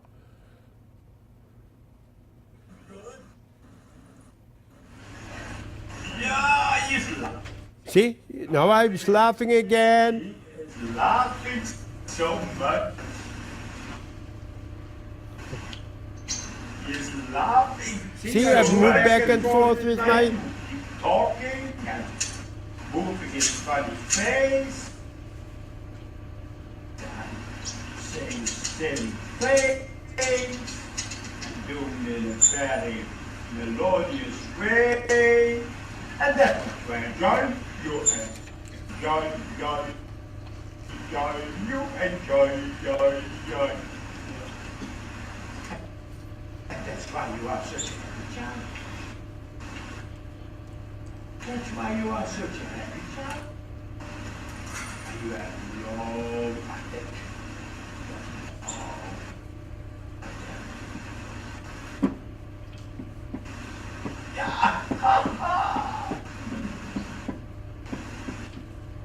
I go back all the time.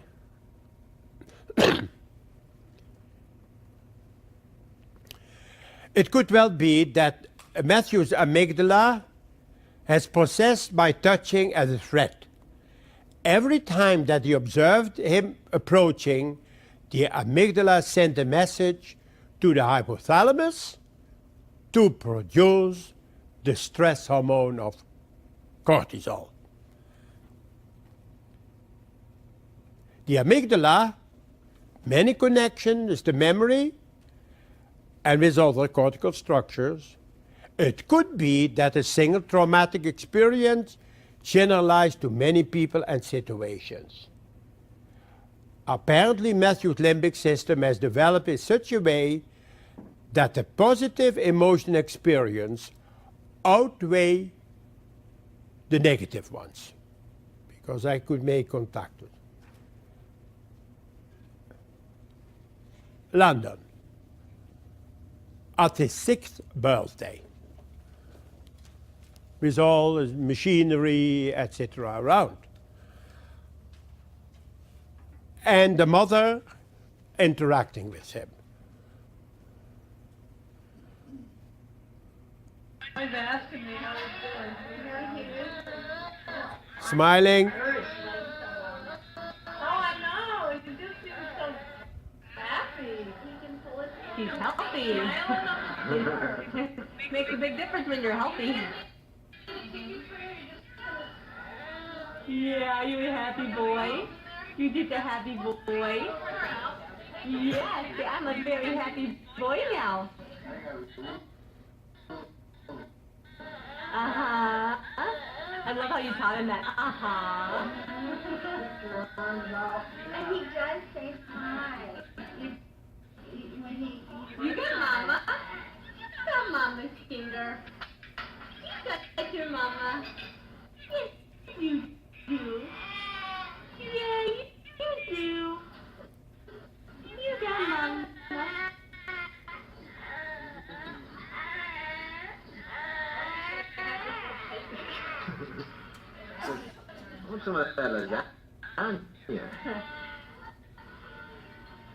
Okay, not to put in the water though. Yeah, we don't want. This afternoon I have the thing on DVD, so we won't have this problem. But you see,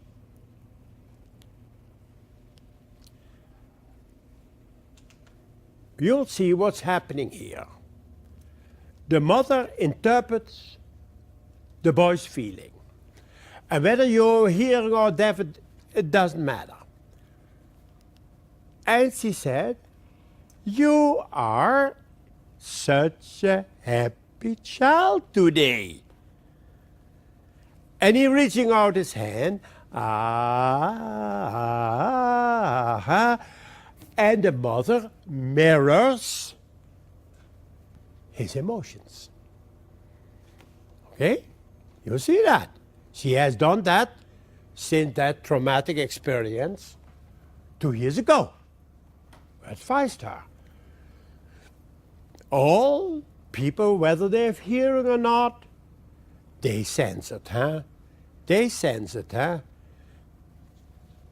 Having told you about the brain, so different in perfectly normal deaf and normal blind people,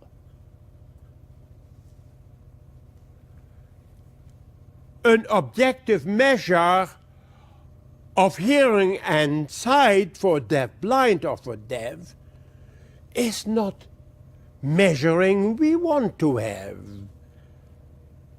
That reaction, that relationship. Okay, so I don't care about their audiograms. I don't care about their Snellen chart. I care about my voice, my face, and I know that apart from what the audiologists measure, there is a whole world he has no idea of. I'm in that world. Parents say, I always said he hears more when he's sitting. Yes. Yes. With all your audiograms, with your CV, with all your things, you measure only a little bit of information, and the whole world. Yes, when you talk to him, you are with him. Don't say he hears me. No, we are with me, and my voice, my auditory input is a way of connecting. Now I finally, Van Dyke, we understand, and all these arguments we had with the audiologist, with the vision teacher. Now, we know that we are talking about different things. You understand now? You understand now. Yes, we always said, he hears when I'm smiling, when I beep, beep, beep. But you beep, beep, beep not. Well, beep, beep, beep is something else than beep, beep, beep.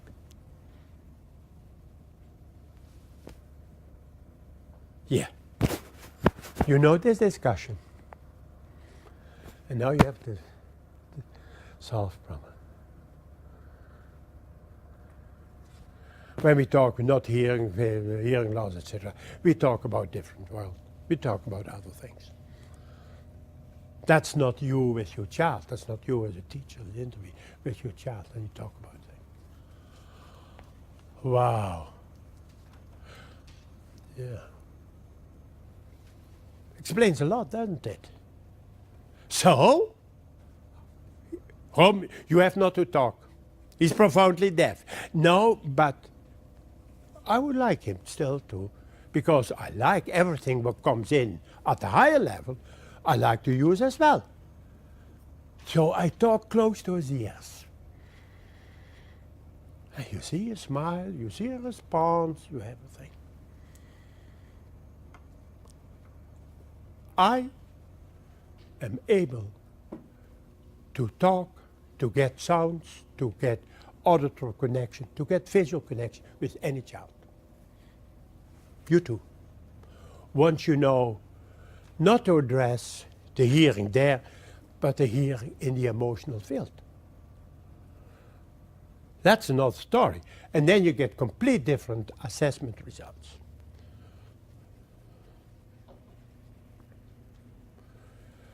Aha. When this mother, Melissa, touches Landon, endorphins and dopamine are released in the brain. That is when we are running.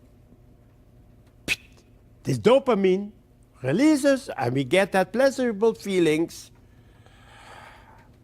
And by touching, these pleasurable feelings are released in the brain and in a rewarding system.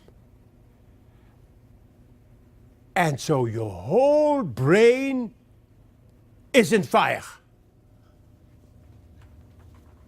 by touching.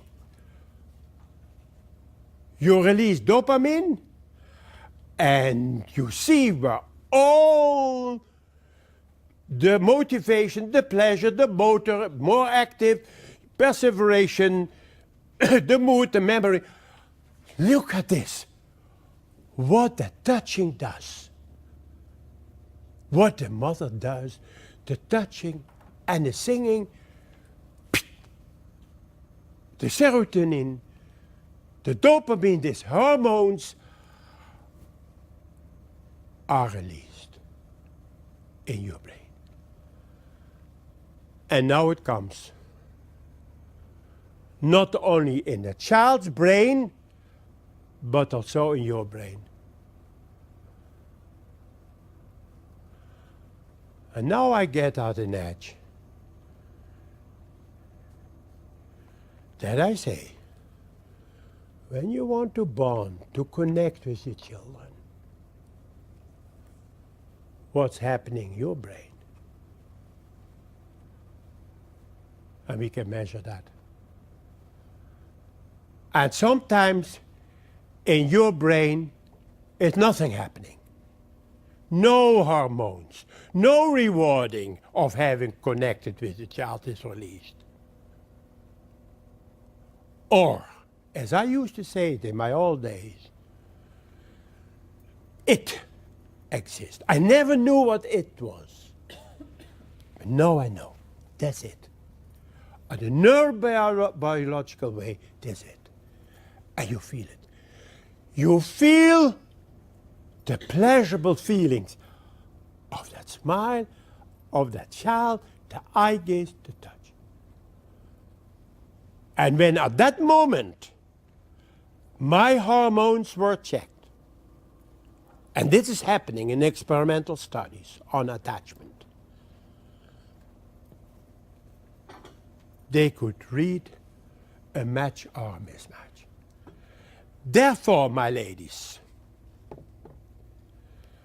I know, stepping in the classroom, seeing parents coming in, seeing an intervener in one split second when they interact with the child, whether they have it or not. When they take off the coat and they look immediately around and you're talking with them, I know, no. But I see, as I saw yesterday, taking off the coat, seeing the new testing room, taking the child gently in a stroller in the room, talking softly, touching. Nothing in the world can disturb. Otherwise, forget it. Go home, polish your nail, sit on the bank and be beautiful. That's what I say to my students. Go. Go. Give yourself. Feel the reward. Feel the drive, the happiness. Yes. Be a mother. Unfortunately, 1/3 of all mothers on earth don't have it. That causes all the problem we are having. Because then we want to compensate, and we are Saddam Hussein's, who has really a big attachment problems. Saddam Hussein, that's why he's such a cruel thing. And he's saying Assad has an attachment problem too. If I read the story about Assad, how he was, Saddam Hussein, how he was kicked. He was a brilliant guy living in Iraq. He was kicked away with his father to send to his uncle. It's written about that. And now he has made a lot of people very miserable. Okay? That's the world's problem. This is the world's problem. This. Do we have pleasure? Do we feel pleasure to be with these kids? In this country, there is so much potential. You are so different people. Bernadette, you are such different people than comparing with. But our people learn fast. You can learn this. Men and women, we can learn this. But somebody has to show you. And that's why I'm happy to be here, because I showed it yesterday to your child, didn't I? I was firm, I was straight, but we had a lot of fun, didn't we? And finally, we were at good terms. Sometimes you have to work through a little bit. Not always, as you've seen, some disheartened. Let's talk limbic. That's how I call my publication. Let's talk limbic. When we meet those children, when we interact with them, when we touch them, when we speak with other professionals, talk limbic, because there is where it happens. Yeah, that's what I think, and that's what I experience, and what I do. And now it's time for another very basic human drive, that's food.